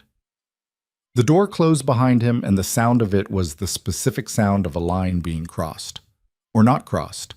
Or the question of crossing continuing to exist in the space between them where it had been living for days. She stood at the top of the stairs for a while after the car pulled away. Then she went back to her room and sat on the bed with the light on and did not pretend to try to sleep. She thought about 2 men in a hospital. She thought about the Renata Group and 17 properties and a man named Vincent Falcone who was patient and methodical and apparently did not send messages without meaning them. She thought about the specific vulnerability of caring what happened to someone whose world contained this level of threat as a normal operating condition. She'd spent a year being afraid for her mother. She understood fear for someone else. She understood the way it lived in the chest, just off-center, a permanent low hum beneath everything else. She had not planned to add another name to the list. She picked up Invisible Cities from the nightstand. She'd found it that afternoon in her bag without remembering packing it, and opened it to the middle, where a folded page marked a chapter she'd read 3 times years ago and still thought about. The city does not tell its past, but contains it like the lines of a hand. She read until 3:30 when she heard the front door. She heard his footsteps on the stairs. She knew them already, their specific pace and weight. They paused outside her door. She didn't move. She didn't speak. After a moment, the footsteps continued to the end of the hallway. She closed the book. She turned off the light. She lay in the dark and listened to the building settle, and understood that whatever she'd been telling herself about keeping distance, about being careful, about not deciding anything yet, all of that was technically still true. It was just becoming, in the way that things become, harder to maintain. The morning after the warehouse, he came to breakfast looking like a man who had not slept but had no intention of showing it. That particular quality of composure that comes not from rest but from the long discipline of not allowing your state to become other people's problem. She made the coffee without comment. She adjusted the grind, finer today, because the weather had turned and the beans were responding to the humidity. She pushed his cup across the island. He looked at it. He looked at her. "How did you know to go finer?" he said. "The humidity changes how the grounds absorb water." She sat with her own cup. "How are your men?" "Both stable. One will need surgery on his shoulder. Minor." His jaw tightened fractionally on the word minor in a way that said the word was doing a lot of work. I spoke with both of them this morning. Good. She drank. Did you find out who was responsible? We're working on it. Do you think it was Falcone? He held his cup and seemed to be doing that calculation again. How much? How directly? She let the silence have its space. There was a signature, he said finally. Not a name. A method. The way the warehouse was entered. The specific things that were disturbed and the things that weren't. It's a style. He looked at the counter. I've seen it before, 12 years ago, in a situation in Providence that involved the same network before it relocated to New York. So it was Falcone. Almost certainly. And the message. He looked up. The message is that he's been inside my operation longer than I realized. He knows which warehouse, the layout, the shift schedule. He knows things he shouldn't know unless someone told him. He said it steadily, but there was something in the steadiness that told her what the steadiness was covering. Not fear, but something heavier. Someone inside my organization gave him that information. She looked at him. A traitor. Yes. The word landed in the warm kitchen with the weight of something that had no comfortable place to rest. She watched him absorb it. Not dramatically, not with the performance of a man betrayed, but with the quiet, directed intensity of someone who had already begun moving the problem from the category of shock into the category of resolution. How many people knew about that warehouse, she said. Specifically that warehouse, that shift. He considered. 12, possibly 13, including a contact outside the inner structure. And you trust all of them? I trusted all of them yesterday. She looked at her coffee. She thought about what it must be like to build something over years, loyalty, structure, trust distributed carefully and deliberately, and then discover that somewhere in it, something had gone wrong. Not an external attack, but an interior one.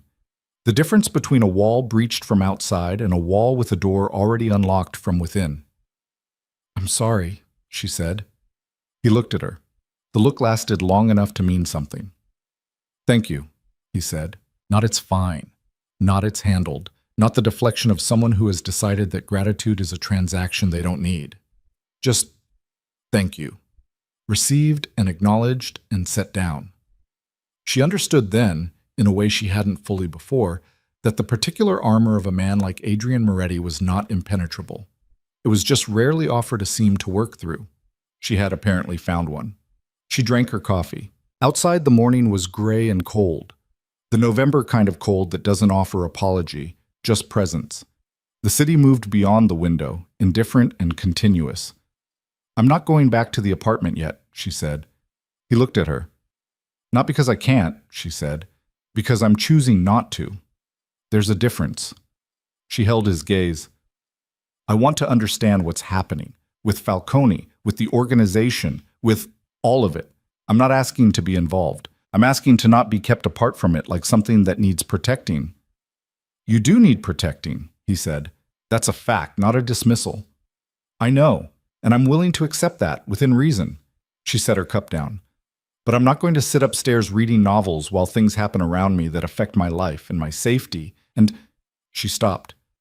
People I've started to care about, she finished, more quietly than she intended. The kitchen was still. He held her gaze for a long moment. All right, he said. It was the third time he'd said it to her. All right, with the same quality each time, complete, considered, without reduction. Then stay, and I'll tell you what I can. And what you can't? There are things I won't tell you to protect you, not to manage you. A pause. There's a difference. She recognized her own word coming back to her. It should have irritated her. Instead, it did something else entirely. There is, she said. They sat across the island from each other in the gray morning light. While the city went about its business and the 12 or 13 people who might have opened a door for Vincent Falcone went about theirs, and the question of who and how and what came next spread itself between them like something that would require both of them to figure out. She didn't know when she'd stopped thinking of this as his problem. She knew only that somewhere in the last 5 days, in the evenings and the mornings and the dinner and the 2 a.m. footsteps pausing outside her door, the line between his world and what was happening to her had stopped being a line she could reliably locate. and that she was, against every instinct she'd built over 32 years of doing everything herself, choosing not to look for it. The name came 3 days after the warehouse. Adrian found it the way he found most things, through patience and the willingness to follow a thread that other people would have set down. He'd spent those 3 days moving through his organization in a particular way, not with accusations, not with the kind of aggressive interrogation that announces itself and gives guilty people time to construct their exits, but with the quiet, methodical attention of someone who knows that betrayal always leaves a residue, a pattern in the information flow, a gap where there should be data, a silence in exactly the shape of someone who knows too much and is being too careful not to show it. He told Emily on the 4th morning, standing at the kitchen island with his coffee untouched and his jaw holding the particular set of someone delivering something that costs them. "Reeves," he said. She looked up from her cup. She'd learned the names over the past week, not because he'd made her memorize them, but because she'd listened and retained, the way she'd always retained things, quietly and without announcing it. Reeves was 31. He'd been with the organization for 4 years. He managed logistics for the Charlestown operation and had, according to what Adrian had shared in the evenings over the kitchen table, been considered for a senior role in the restructured hierarchy Adrian had been planning before Falcone made restructuring urgent. "How did you find out?" she said. The pattern of what Falcone knew. He picked up his coffee, held it. Specific things were compromised that only intersected at one point in the organization. I mapped the information flow backward. Reeves was at every intersection. He looked at the window. He also, it turns out, has a sister in Brooklyn, who is married to a man connected to Falcone's structure. "How long have you known about the sister?" "I didn't." A pause. "I should have." She heard the weight in those 3 words. Not self-flagellation, that wasn't his way, but honest accounting. The specific admission of someone who holds themselves to a standard and does not exempt themselves from it when they fall short. "What happens to him?" she said. He looked at her. He held the look long enough for her to understand he was giving her the space to not want the details. "He'll be removed from the organization," he said. "His access will be terminated. He'll be persuaded to relocate." Another pause. "I don't run my operation on blood where I have a choice. Blood is expensive in every currency that matters." She absorbed this. She believed him, which was itself a thing she continued to take inventory of, the gradual accumulation of reasons to believe him versus reasons to remain guarded. The inventory had been, over 10 days, shifting in one direction. "Falcone knows you found the leak," she said. "He will know." "Yes." "And then what?" He set his cup down. Then he decides whether to move faster than he'd planned or pull back and recalibrate. His voice was even, but his eyes had the focused quality of someone running multiple calculations simultaneously. "I'm betting on faster. He's invested too much in Boston to absorb a setback and walk away. And men like Falcone..." He stopped. "Men like Falcone what?" "Men who build what he's built don't have a reverse gear," he said. "They have forward and they have stopped. He'll come forward." She sat with that. The November light through the window had shifted over 10 days. She'd started measuring time in this kitchen by the quality of morning light, which told her something she wasn't ready to name. It came differently now, slightly lower on the wall, the particular angle of late autumn that turned everything a shade of amber before the gray settled in. "I want to ask you something," she said. "Ask. When this is over, whatever over means with Falcone, what are you going to do? With the organization, with Boston, with all of it?" He looked at her for a long moment. "What do you mean?" "I mean," she tried to assemble it. "You talk about the legitimate businesses like they're real to you, the construction company, the restaurants. You know the people who work there. You know their names. You talk about them differently than you talk about the other operations." She held his gaze. "I'm asking if there's a version of the future you want that looks different from the present." He was quiet. This was a different quiet from his usual one. Not the quiet of composure, but the quiet of something being considered that he didn't usually allow himself to consider in the presence of another person. "Yes," he said finally. "What does it look like?" He looked at the window. "Less of what requires the most protection," he said. "More of what builds something that stays." He turned back. The construction company employs 240 people, real jobs with real wages. The restaurant in the North End has been there for 22 years. It has regulars who've been coming since before I had anything to do with it. A pause. Those things are real in a way that other things I do are not. I've known that for a while. But you haven't moved toward it. Transition requires leverage, he said, and safety. The organization can't simply stop. The people in it have lives that depend on its structure. You don't dismantle something without a plan for what happens to everyone inside it. He held his cup. I've been building toward something. It's slower than I'd like. She looked at him. She thought about the books on the shelf in the entry, the coastal painting, the way he described the piazza in Rome, the afternoon, the fried food, the book, the specific lightness of no responsibilities. The way he'd said it with something that was not quite nostalgia but was adjacent to it. The way you speak about something you remember clearly because you knew, even in the moment, that it was temporary. You're tired, she said. He met her eyes. Sometimes. But you keep going. The people inside the organization need someone at the center who doesn't walk away. If I walk away without structure, without something to walk toward, people get hurt. He said it simply, the way he said everything that mattered to him, plainly, without inflation. I'm responsible for that. I've always been responsible for that. She thought about standing in her mother's doorway every morning before 4:45. She thought about the specific weight of a life built entirely around keeping someone else afloat. She thought about what it cost and what it gave back and how those two things did not always balance, but you kept the accounting anyway because the alternative was not a thing you could choose. I understand that, she said. I know you do, he said. I think that's the first thing I understood about you. She looked at him. He looked at her. The morning sat between them, ordinary and completely not. She picked up her cup. She drank. He drank. They sat across from each other in the kitchen while the city outside got on with its November business. And the particular quality of that shared silence, something she would have found difficult to describe to someone who hadn't been in it, settled around them like something decided. Her mother had a good week. Dr. Feynman's consultation was scheduled for Thursday, and in the days leading up to it, Margaret Carter seemed to expand slightly into the space that hope creates, less careful with her energy, more willing to sit in the kitchen with Emily in the evenings, more inclined to voice opinions about things beyond the immediate necessity of her health. She had strong opinions about Luca's choice of reading material and told him so with affectionate directness. She reorganized the pantry on Tuesday because she said it was inefficient, and no one in the building had the standing to tell her otherwise. Adrian, Emily noticed, made adjustments. He moved his longer phone calls to the office with the door closed, not because anyone asked him to, but because he seemed to understand that her mother's good week was a resource to be protected. He appeared at dinner 3 times in a row, which felt like a choice. He answered her mother's questions about Italy with the patience of someone who has decided the conversation is worth having. And her mother, who had been a reader of people for 50 years, responded by treating him with the specific consideration she extended to people she had decided were serious.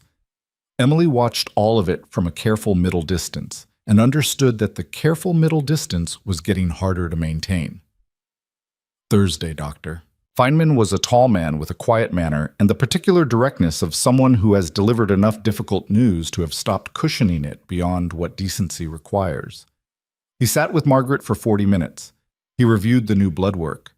He discussed the protocol in terms that were specific and not falsely optimistic and not crucially hopeless. The markers we needed to see are moving in the right direction, he told Emily afterward in the hallway. Slowly, but in the right direction. We'll begin the first phase of the treatment next week. I want to see her again in 3 weeks for an interim assessment. Emily stood in the hallway with her back straight and her hands at her sides and received this the way she received all important information, quietly, with her whole attention, letting it land completely before she did anything with it. Okay, she said.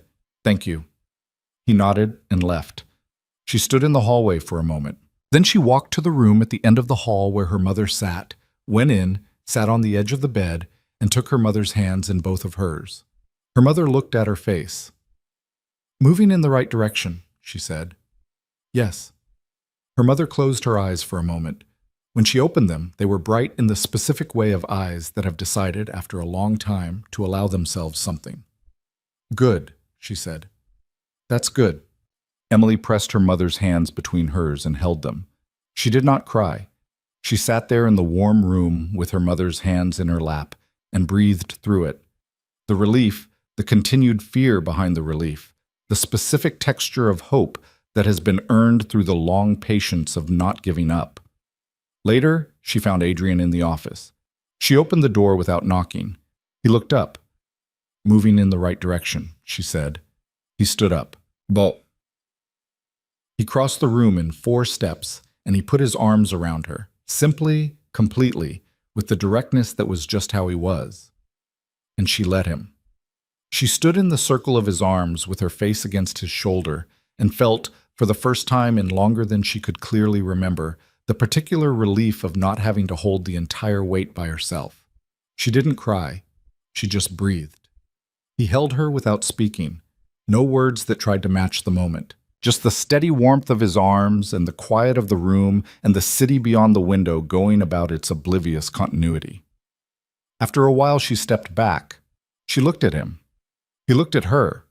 And what was in his face was the thing she'd been watching arrive for 10 days through 12 mornings and late-night kitchens, and the accumulated patience of 2 people who both knew how to wait for something real.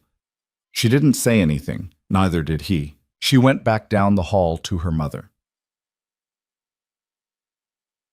The information about Reeves moved through the organization the way these things move. Not announced, not made into a moment, but present by the following morning in the quality of how people held themselves, in the calls Adrian took and the ones he didn't, in Luca's expression at breakfast, which had gone from its habitual careful neutrality to something slightly more watchful. The thing about a found leak, Emily was learning, was that finding it didn't close what it had opened. It told you the shape of the breach, not the extent of the water that had come through. "Falcone knows his access point is gone," Adrian said on Friday evening. They were in the kitchen again. They were often in the kitchen. She'd begun to understand it was the room in the building that most resembled neutral ground, where the usual formalities of his world had the least purchase and the most ordinary things happened. "He'll accelerate." "How soon?" "My read is within 2 weeks. He needs to move before I can consolidate the gaps Reeves left." He had a glass of water in front of him, which she'd noticed he preferred to anything stronger when he was working through something serious. "He's also going to look for a different kind of leverage." She looked up from the counter where she'd been sorting the week's pharmacy receipts, a habit she'd maintained even here, the precise accounting of what was being spent and on what, the small management of the territory she'd kept as her own. "What kind of leverage?" she said. He looked at her. That particular look, the one she'd learned to read as him deciding between versions. "Me," she said. "He'll use me." "Possibly." "Don't possibly me.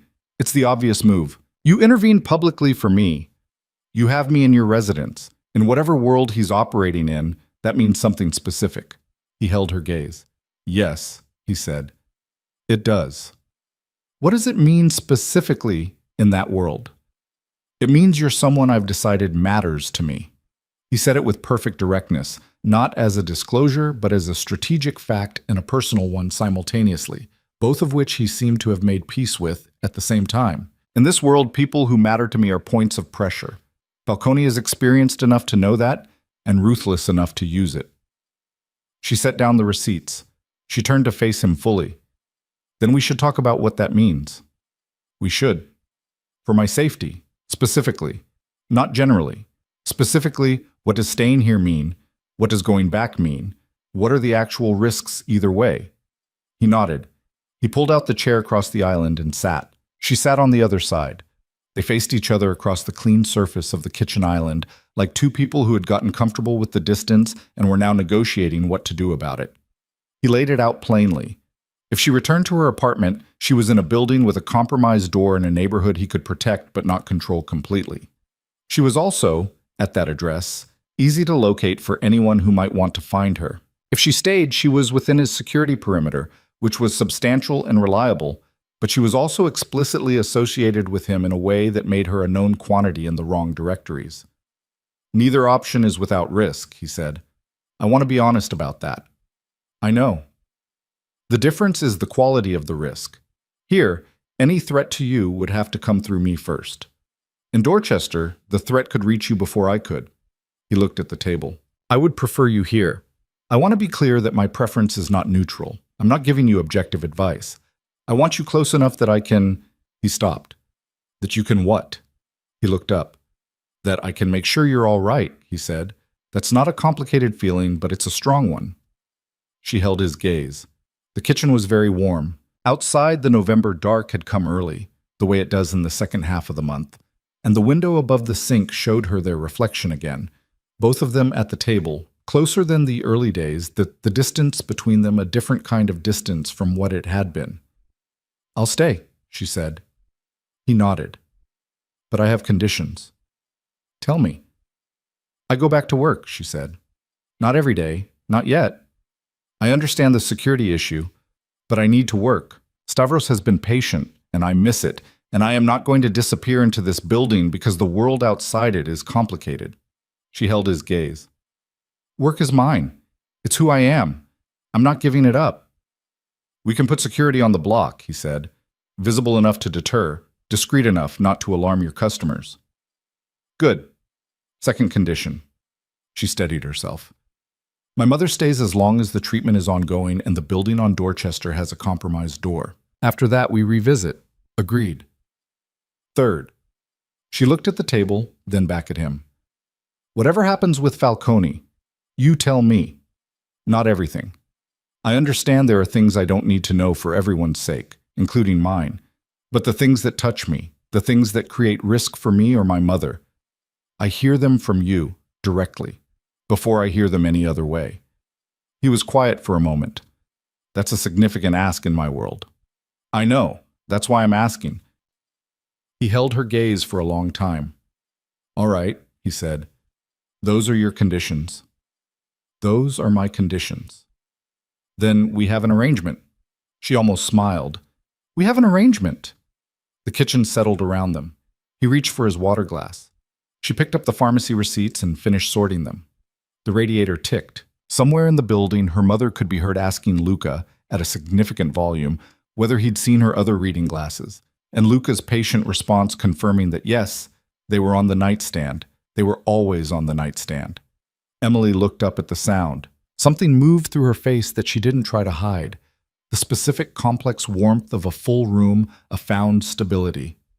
The sound of her mother's voice carrying through a building that had become, without her exactly choosing it, home in some provisional and tentative and real sense. She felt him watching her. She didn't look away from the middle distance she was looking at. Don't say anything, she said. I wasn't going to. You were about to. Possibly. The warmth in his voice was subtle enough to almost miss. Almost. She shook her head. She went back to her receipts. She returned to Compass Coffee on a Monday morning. Stavros, who came in on Tuesdays, had apparently been briefed by someone, she didn't ask how, and left a message with Danny that Emily's schedule was hers to determine and her position was fully intact. Danny received her at the door with the expression of someone who had been waiting with great effort to ask questions and had prepared a specific order in which to ask them. First, Danny said, unwinding her scarf. Are you okay? Yes. Second, is your mother okay? Getting better. Third, Danny looked at her with the focused intensity of someone who has known Emily long enough to read the particular register of change she was currently presenting. What happened to you? It's a long story. We open in 20 minutes. Not long enough. Danny studied her. Emily tied her apron and started the machines and moved through the opening routine the way she always had. Methodical, efficient, the specific comfort of familiar work in the hands. But something was different in the way she inhabited the space, something she became aware of gradually, like a change in posture she hadn't consciously made. She was less afraid than she'd been the last time she stood here. The last morning she'd worked, the morning before the men came into the cafe, she'd been operating at a sustained low-grade terror that she'd become so accustomed to she no longer registered it as terror. It was just the background frequency of her existence. She'd smiled and pulled shots and managed the line, and beneath all of it, continuously, the hum of debt and threat and her mother's declining health, and the certainty that she was one bad week away from a fall she wouldn't be able to stop. That frequency was gone. Not because the world was safe, she was not naive enough, had never been naive enough, to confuse Adrian's presence with safety in any absolute sense. The world was not safer. Falcone was still out there. The situation was still unresolved. There were still men in hospitals because of a conflict she'd walked into the edge of. But the specific, grinding, solitary terror of being entirely alone in an unsolvable problem, that was gone. And its absence was so complete that she only fully understood it now, standing at the machine that had been her territory for 2.5 years, measuring the silence where the fear used to be. She made the first coffee of the day. She handed it across the counter. She said good morning to someone who said good morning back. The bell above the door rang at 7:14. She knew before she looked up. She'd known since she walked in, if she was honest, known that this would happen, that he would do this, that he was entirely consistent in the ways that mattered, and that she had, without deciding to, become someone who relied on that consistency. He walked to the end of the counter. He stood in exactly the same place he always stood. He wore the charcoal overcoat. He looked at her with the same dark, steady attention that he'd looked at her with on the first morning and every morning since, across a counter or a kitchen island or the quiet particular space of a car at midnight. Medium black, he said. She picked up the cup. She wrote nothing on it. He watched her make it. She tamped the grounds, locked the handle, hit the button. She watched the extraction and adjusted the yield by a fraction because the morning humidity had shifted the grind slightly and she'd compensated for it before she'd consciously registered compensating. She slid the cup across the counter. He picked it up, held it. You adjusted for the humidity, he said. I always do. I know. He looked at the cup and then at her. You look different. Good different or bad different? Like someone who slept, he said, for more than 5 consecutive hours, for the first time in a while. 7 hours, she said.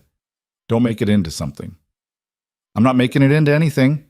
He took his coffee to the corner table, the table with the view of both the door and the street window, where he'd sat every morning she'd known him. She watched him go and then turned back to the counter because the line was building and she had work to do. Danny appeared at her elbow 30 seconds later. Who is that man? Danny said, very quietly, in the specific register she used when she wanted no one else to hear. A regular, Emily said. He is looking at you. He looks at everything. He is looking at you specifically, Emily, in the way that a person looks at something they have decided is theirs and are not particularly worried about who notices. Emily pulled a shot. Make the oat milk latte for the woman in the blue coat, she said. She's been waiting 4 minutes.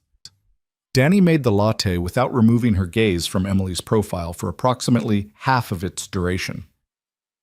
Emily worked. At 8:15, the morning rush peaked and then began its retreat, and she had 30 seconds between customers and used 20 of them to look at the corner table. He was on his phone, reading something, the coffee at his elbow. He wasn't looking at her, then he was. She turned back to the counter. She felt the warmth in her face and identified it precisely and did not particularly try to do anything about it. On Wednesday, Luca came to meet her at the end of her shift. Not Marco. Luca. She noticed the change and asked on the walk to the car. Marco's on another assignment, Luca said. What kind? Charlestown. He said it without elaboration, which meant it was something she'd been told enough to understand and not enough to press.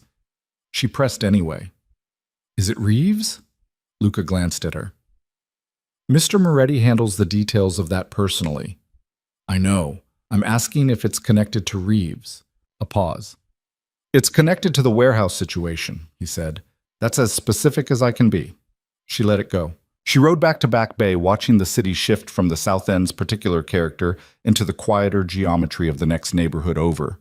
And when they arrived, she went upstairs to check on her mother, who was in excellent spirits following a phone call from a former colleague and was in the middle of telling Luca's replacement, a quiet young man named Pete, about a student she'd had in 1998 who had gone on to run a small theater company in Portland, Maine, and then went to find Adrian.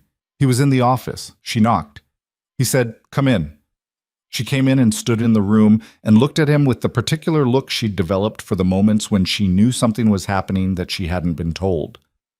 "Reeves," she said. He looked up. He set down what he was holding. He seemed briefly tired. The version of tired she'd seen a few times in the gray mornings. The version that didn't often find its way to the surface, but existed underneath the composed exterior as the actual cost of what he carried. "We had a conversation," he said. What kind of conversation?" "The kind that ends something," he paused. "He's on a plane. Tonight. He won't come back to Boston." Another pause. "His sister in Brooklyn has been advised that she and her husband should consider a change of scenery." "And the husband? The one connected to Falcone? Has been made aware that his connection to an operation that interfered with something I value is known and noted. He said something I value with the same plainness he said everything, and she filed it away in the place where she kept the things he said that cost him something to say. The message moves up the chain. Falcone now knows the leak is closed, identified, and addressed. He knows that I know he's been inside my structure. Which brings us back to what you said. He moves faster." "Yes." She looked at him. The office was quiet. One of the screens was running a map she could see from the doorway. She'd started being able to read these, the points on it that indicated location of people or operations, the way a color change indicated something changing. She'd asked him once whether she was supposed to be able to read it, and he'd said she was allowed to know what she was looking at, which was the most permission-granting thing he'd ever said to her. "How are you?" she said. He looked at her as if the question had arrived from an unexpected direction. He stopped. He seemed to actually consider it, rather than producing the answer he gave to most people.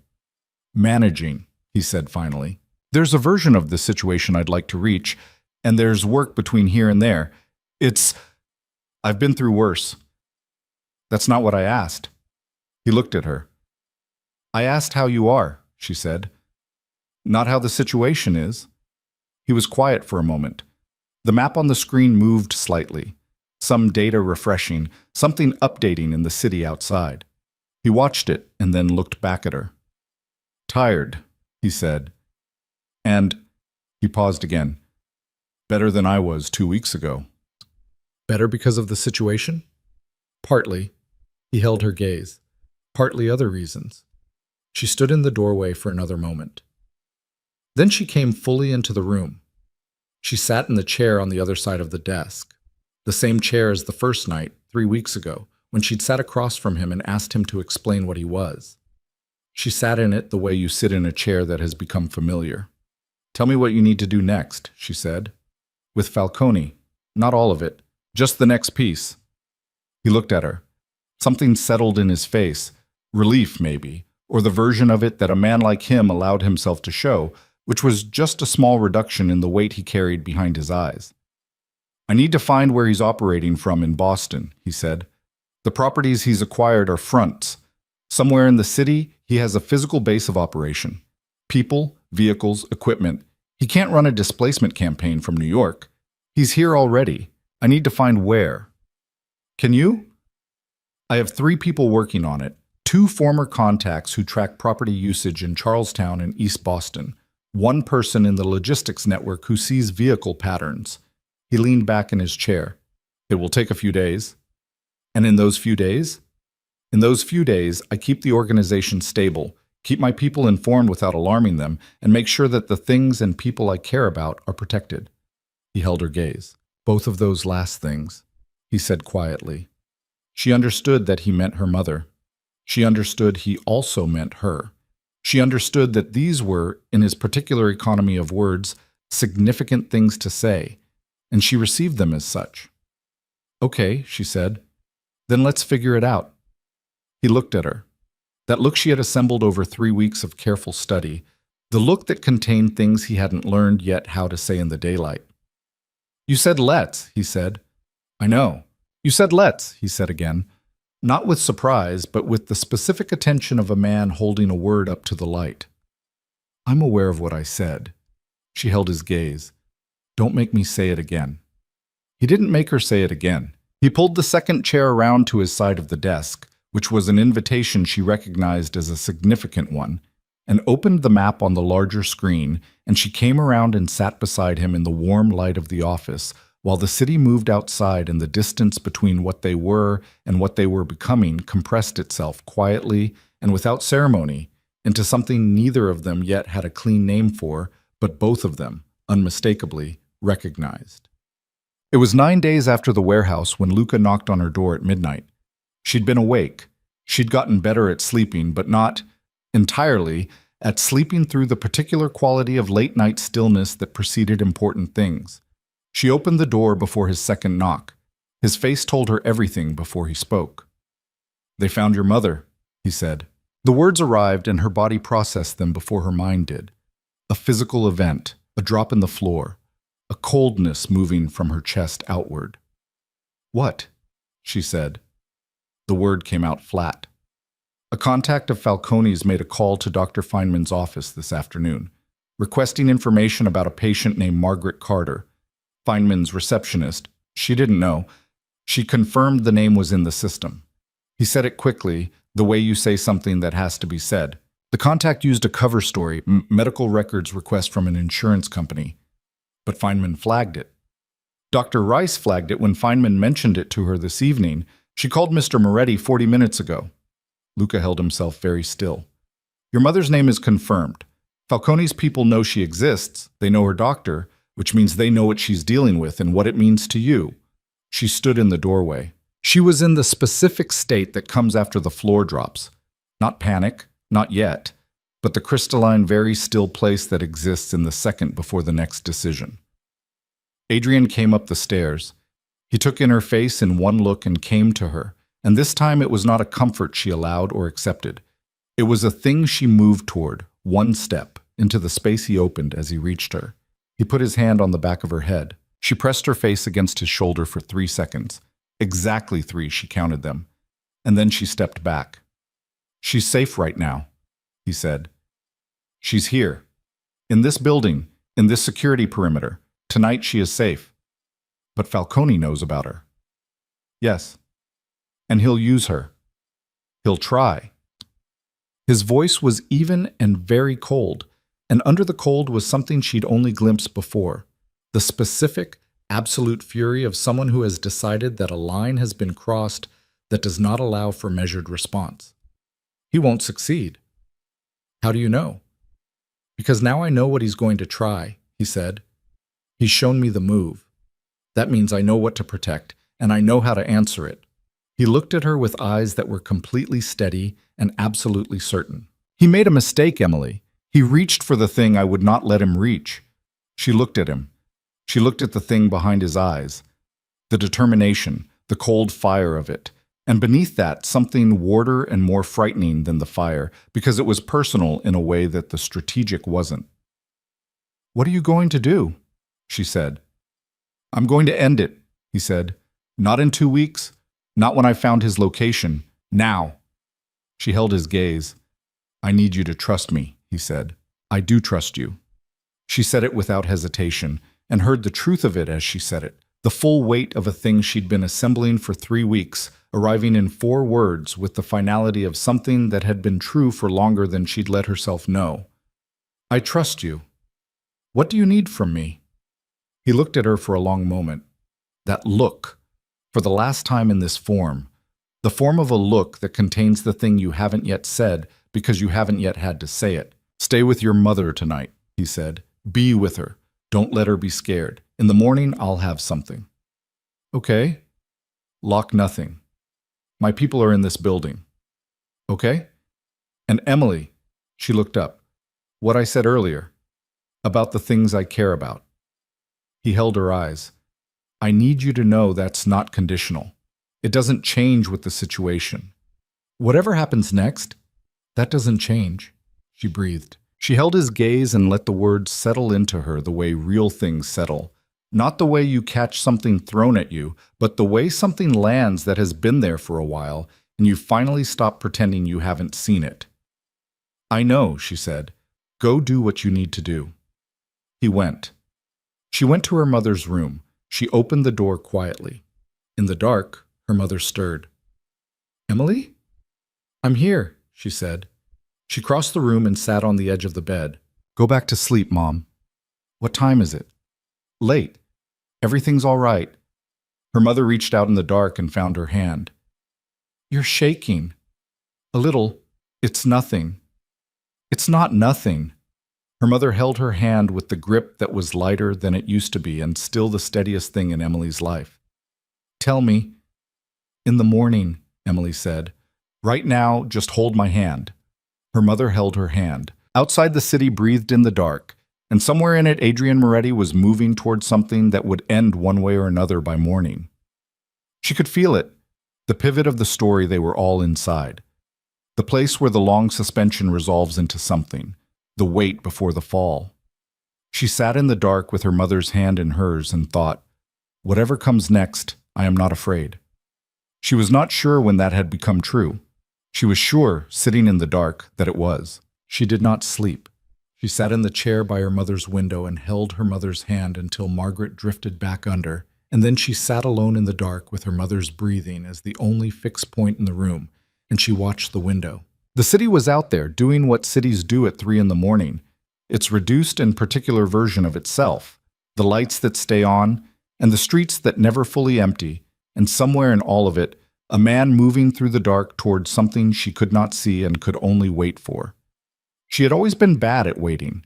She had spent her adult life converting waiting into action, because waiting required a faith in outcomes she'd never been able to fully afford. But sitting in her mother's room with the radiator ticking and the November dark against the glass, she found that what she felt was not the old impatient fear, but something steadier, something that had a floor under it.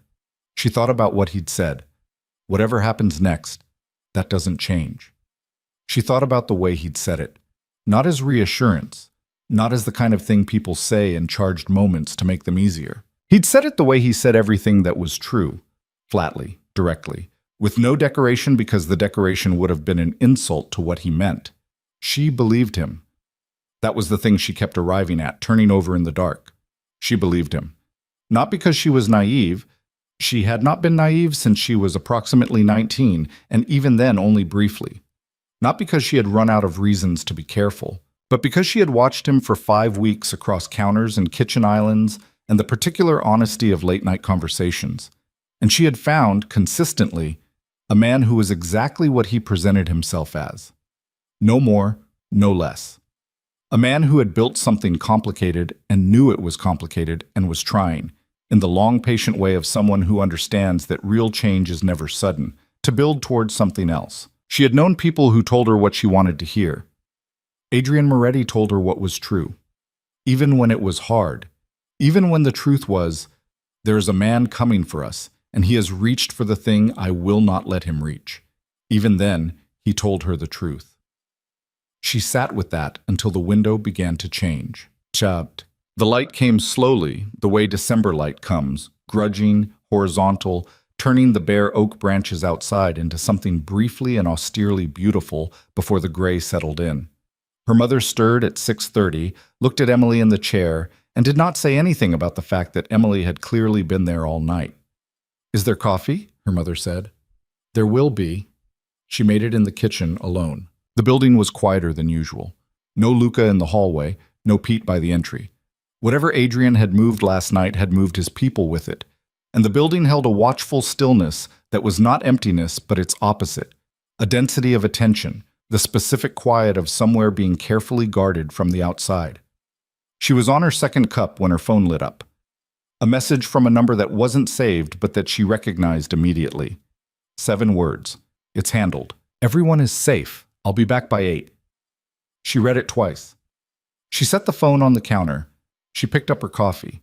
She was still standing at the counter when the front door opened at 7:52. He looked like a man who had been through a night. Not disheveled, that was not a state she could entirely imagine him in, but carrying the particular density of someone who has spent hours in concentrated effort and has arrived at the other side of it. His jacket was different from the one he'd left in. His face held the exhaustion he'd let show the previous morning, the version that didn't often surface, and beneath it something she hadn't seen before, a completeness, the quality of something finished. He came into the kitchen. He stopped when he saw her. 7:52, she said. "You said 8. I drove faster." She handed him the coffee she'd made. He took it. He drank it standing at the counter the way she did in the early mornings when there was no time to sit, and she watched him drink it and waited. He set the cup down. Falcone's operation in Boston is over, he said. The base he was running out of, a warehouse in East Boston, 3 blocks from the harbor. We located it at 2 in the morning. We went in at 3. He said we went in with the flat precision of someone reporting facts, not performing them. His people were there, 12 of them. No one was killed. He held her gaze steadily. I want you to know that.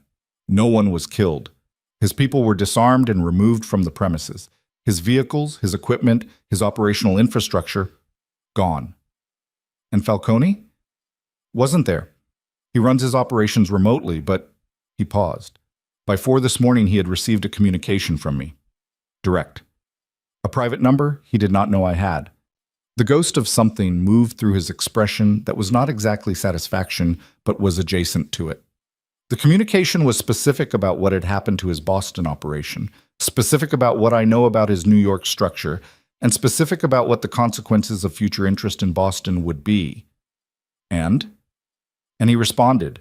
He picked up the cup again. At 4:47, 3 sentences, the gist of which was that he considered the situation in Boston concluded and his organization had no current plans for further expansion in the region. She looked at him. That's it? He just accepted it? Men like Falcone conduct cost-benefit analysis continuously, he said. His Boston operation was built on 18 months of patient acquisition. In one night, he lost the infrastructure, the personnel, and the advantage of unknown positioning. He also discovered that I have information about his New York structure that he believed was protected. He held her gaze. The cost of continuing became too high. He recalculated. He's a practical man. You said that before, that he was practical. I was right. It's also why he's dangerous in a sustained way and not dangerous in the acute, stupid way. He'll leave Boston alone. A pause. For a long time. Possibly permanently. The kitchen was very quiet. Outside, the morning had committed to its gray, the oak branches moving slightly in a wind she couldn't hear through the glass. She thought about 11 months of fear, of debt collectors and threatening notes, and the night the door came in. She thought about the long, grinding weight of a problem that had seemed, from inside it, completely without solution. And she thought about 2 words typed in the dark, and what they had started, and where that starting place had led. My mother, she said, is safe. Was never in direct danger. They found her name, but they hadn't moved on it. It was intelligence gathering, not operational preparation. The distinction matters. He set the cup down. I want to be clear about that because I know... He stopped. Because you know I spent last night in her room, she said. He looked at her. I know, she said. She's safe. The situation is resolved. She held his gaze. Come sit down. He came and sat at the island. She sat across from him. Between them was the surface she'd been thinking across for weeks. The kitchen island, neutral ground, the place where the most honest things had happened. She looked at him in the morning light and saw the exhaustion and the completeness and something else that had been there for a while and was now making no particular effort to conceal itself. You ended it, she said. Yes. In one night. I had 3 weeks of preparation and a very clear reason to move quickly. He held her gaze. The reason had dark hair and makes better coffee than anyone I've ever met, and told me she trusted me at midnight, which was the most significant thing anyone has said to me in a long time. She looked at the counter. She looked back at him. Adrian, she said. Yes. I need to say something to you, and I need you to let me say the whole thing without responding until I'm done. All right?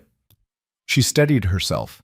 She had thought about this in the dark, in the chair in her mother's room, assembling it with the care she applied to things that mattered. I came here because I had nowhere else to go, she said. I want to be honest about that. The first night, I wasn't choosing you. I was choosing the only available option. I need you to know that's where it started because I think you deserve honesty about that more than you deserve a better story. He said nothing. He'd said he wouldn't. But somewhere in the last 3 weeks, I stopped being here because I had no choice and started being here because I wanted to be. She held his gaze. And that's a different thing. That's a thing I chose. I want you to know the difference. Still, he said nothing. I don't know what we are, she said. I don't know what the right name is for what happens when someone like me ends up in the orbit of someone like you because of a debt and a broken door and 2 words in the dark. I don't have a framework for that, but I know that I... She stopped. She said it. I care about you. Not because you protected me. Not because you paid off my debt. Not because of my mother's doctor. Those things are real, and I'm grateful for them, but they're not the reason. She looked at the counter and then back at him. I care about you because you're honest, because you told me the truth about what you are, and let me decide what to do with it. Because you know how to be in a kitchen.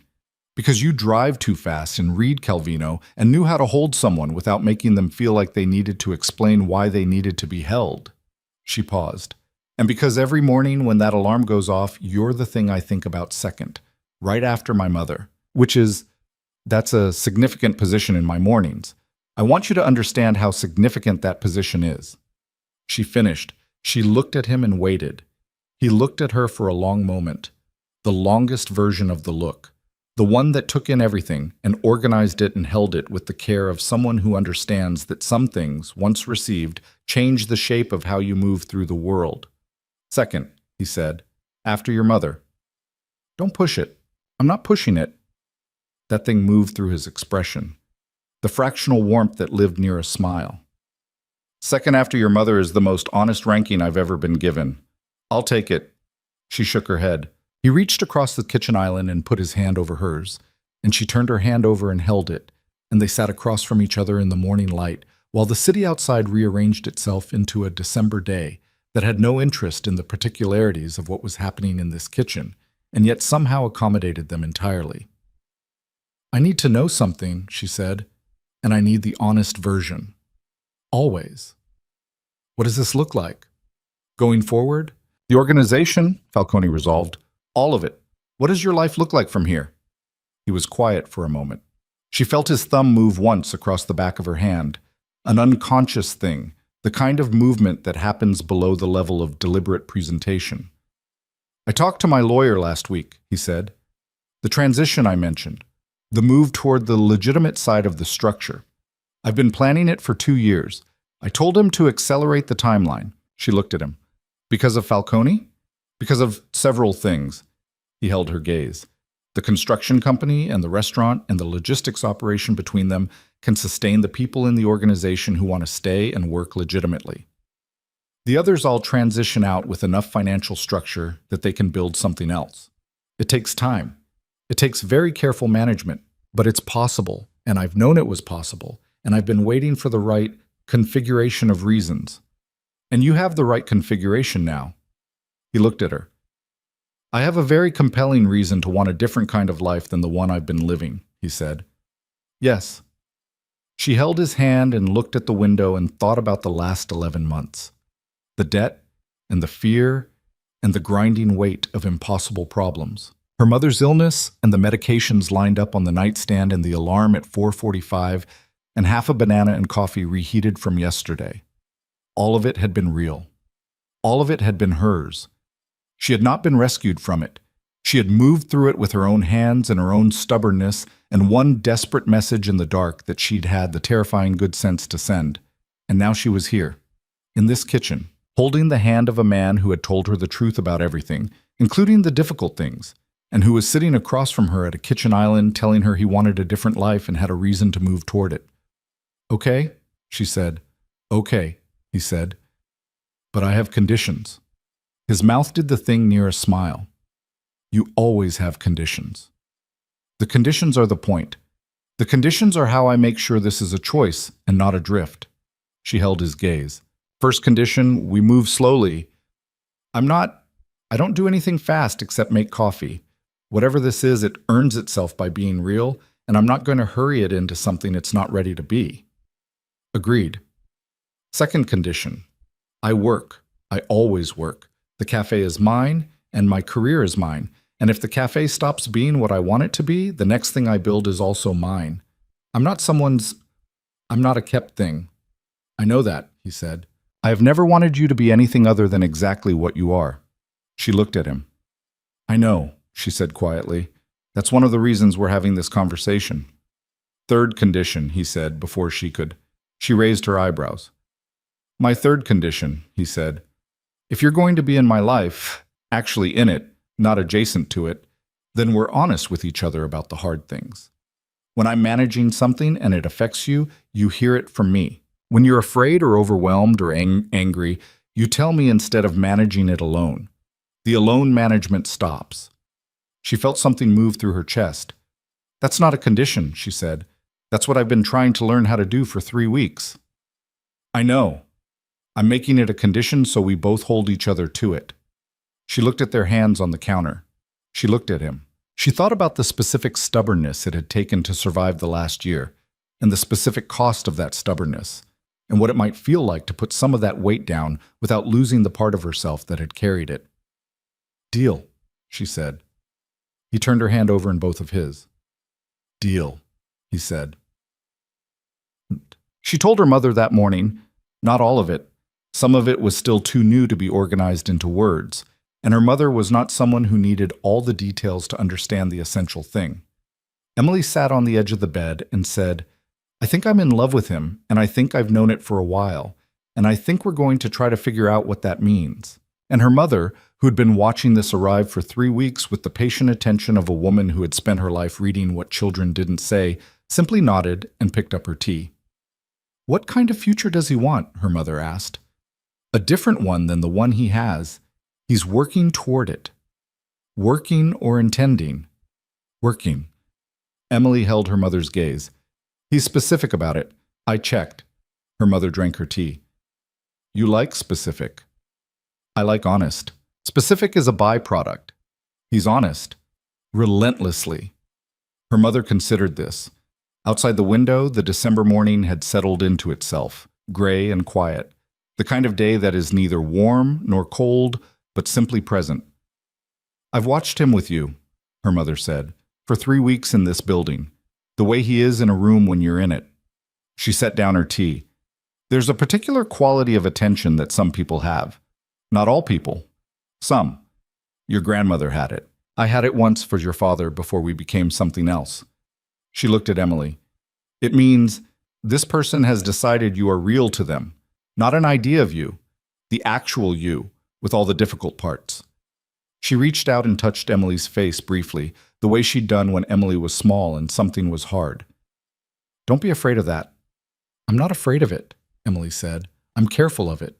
You taught me the difference. Her mother smiled. I did, she said. And now I'm telling you that careful has its place, and there's also a time when you have to stop being careful and just be in it. The real thing, when it arrives, does not improve by being held at arm's length indefinitely. Emily looked at her mother's face, the silver hair and the sharp jaw and the bright dark eyes that had seen everything and softened toward almost nothing except her daughter. The treatment starts next week, Emily said. I know. Dr. Feynman said promising. You've told me 4 times. I know. Her mother held her hands. Emily, look at me. She waited until Emily looked. I'm going to be all right. You don't know that.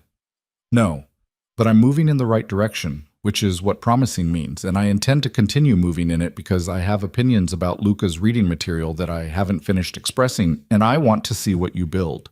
She squeezed Emily's hands. That's enough of a reason. That's always been enough of a reason. Emily squeezed back. She held her mother's hands and breathed and let herself finally and completely believe in the possibility of the next chapter.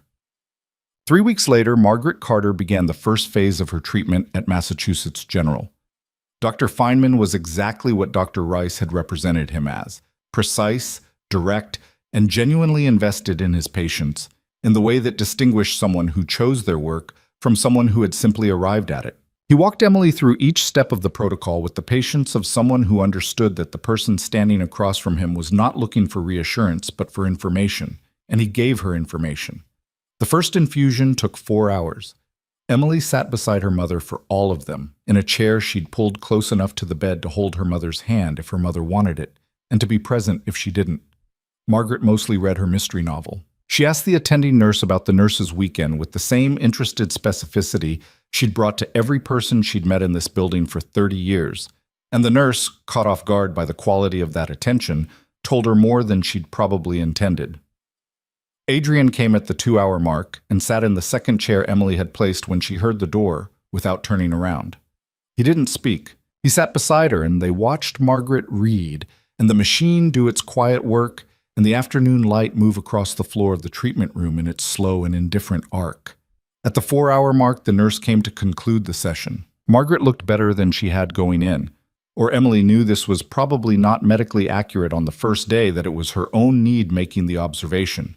But her mother's color was good and her voice was clear when she said to the nurse, "Same time next week, I assume?" "Same time next week," the nurse said, smiling.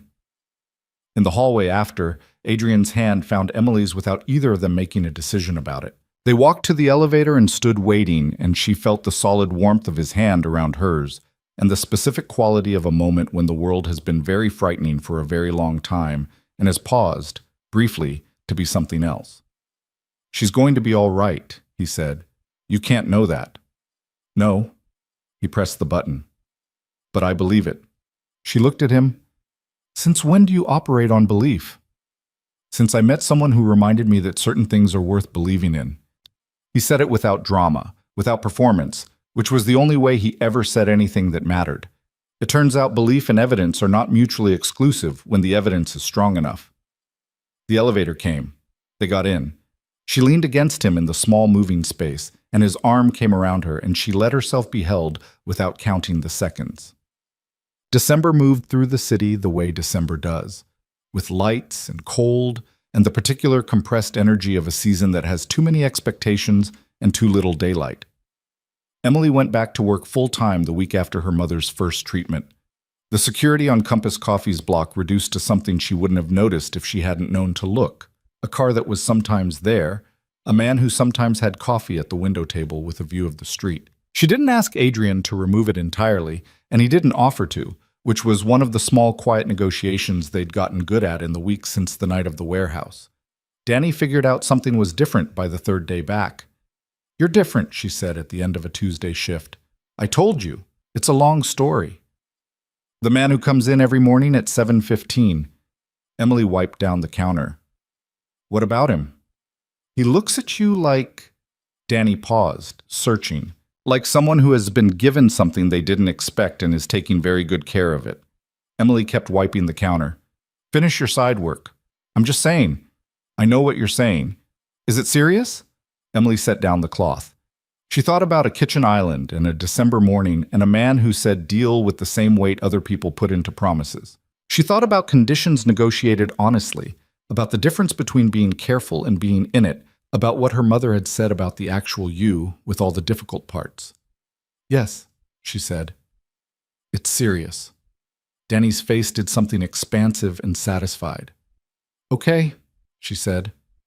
"Okay. I just needed to know." "You didn't need to know. You wanted to know." "Both." Danny untied her apron. "He's good to you?" Emily looked at the clean counter. She looked at the cafe. The blue sign, the fogged windows, the pastry case, and the machine, and the space she'd built her professional life inside of for 2.5 years.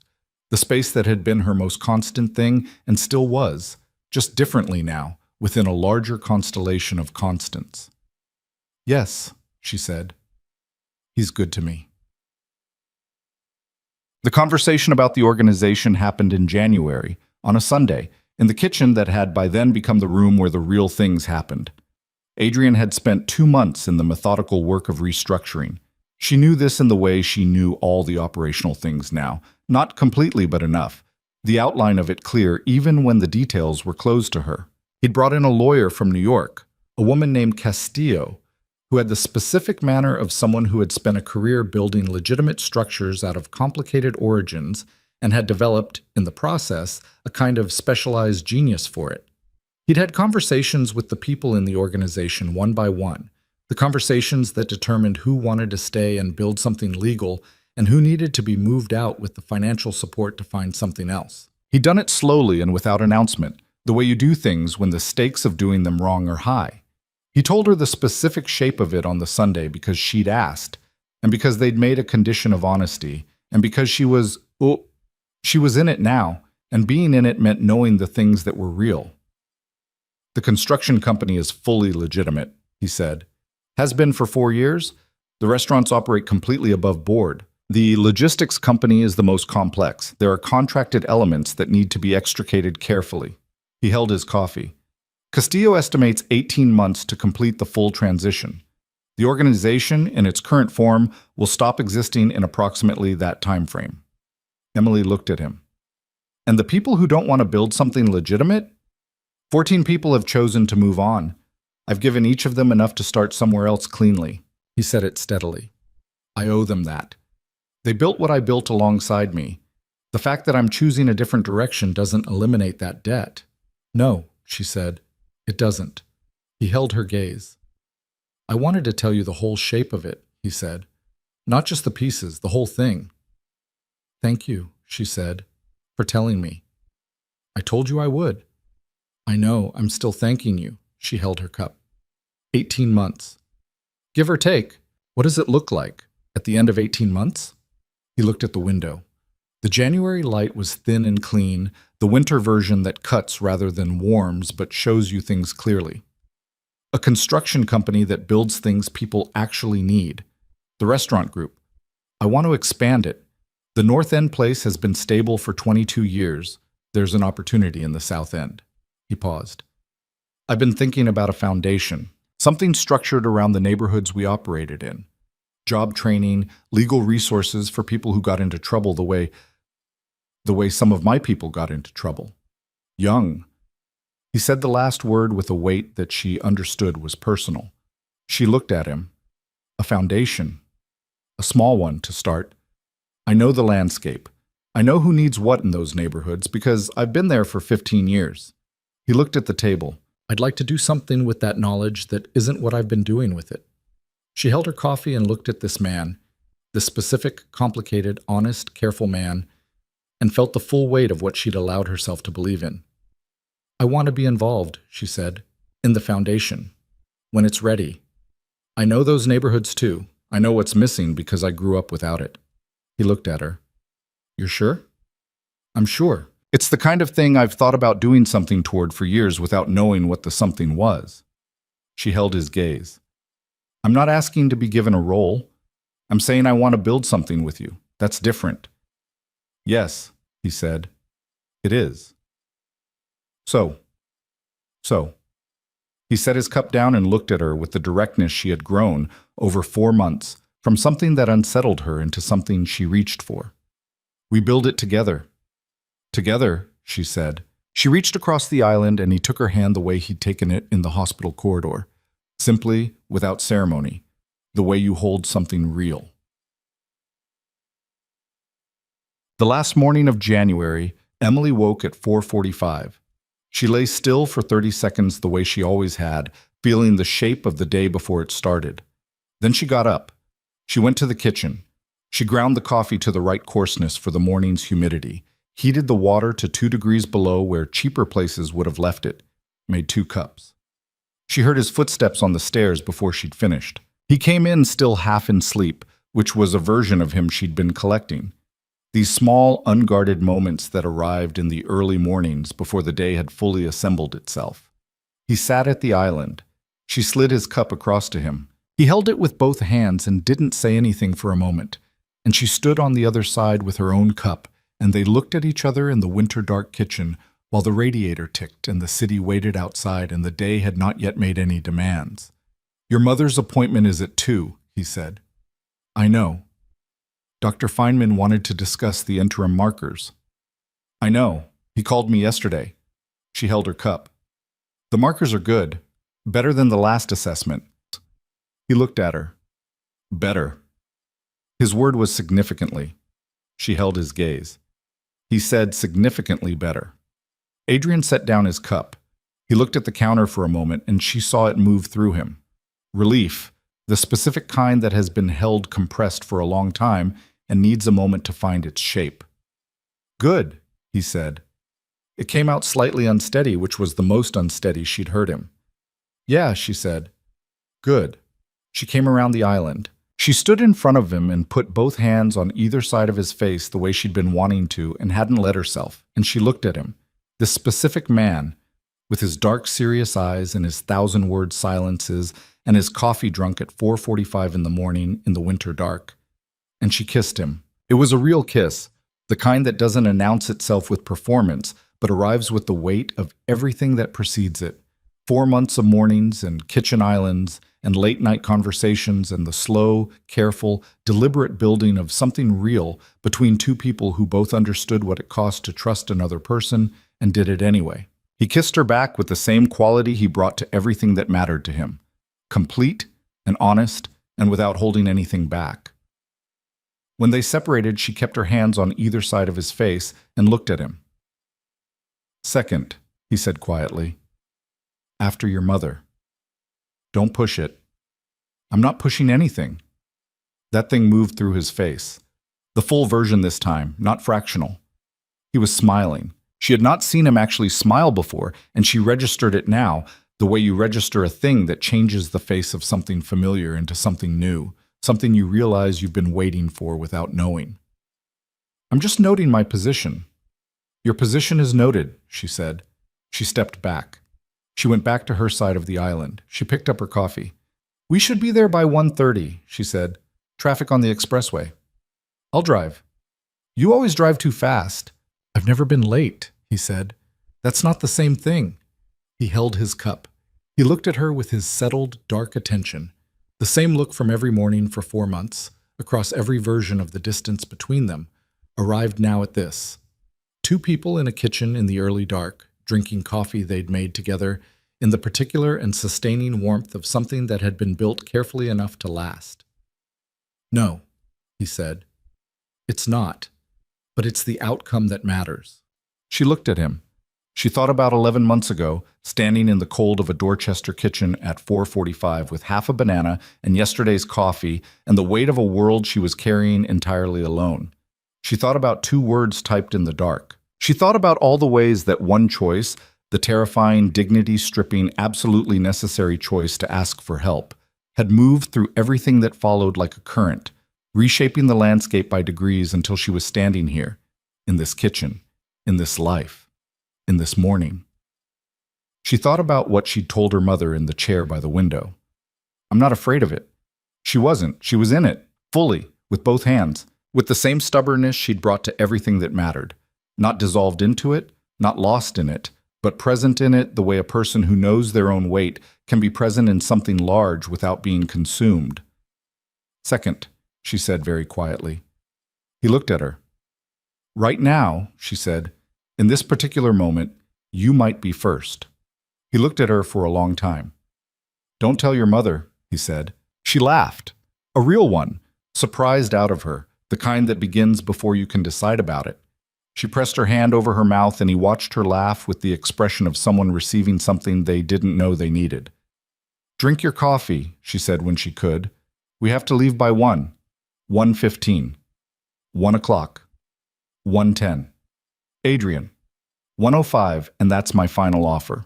She shook her head. She drank her coffee. The city outside began its slow arrival into the morning, light finding the edges of things, the day assembling itself from the dark the way days do, without announcement, without ceremony, simply by the gradual revelation of what was already there. They drank their coffee. The radiator ticked. The morning came.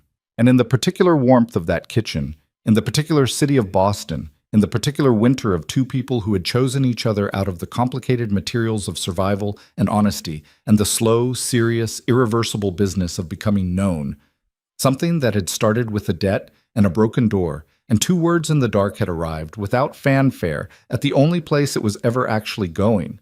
It had arrived at a beginning,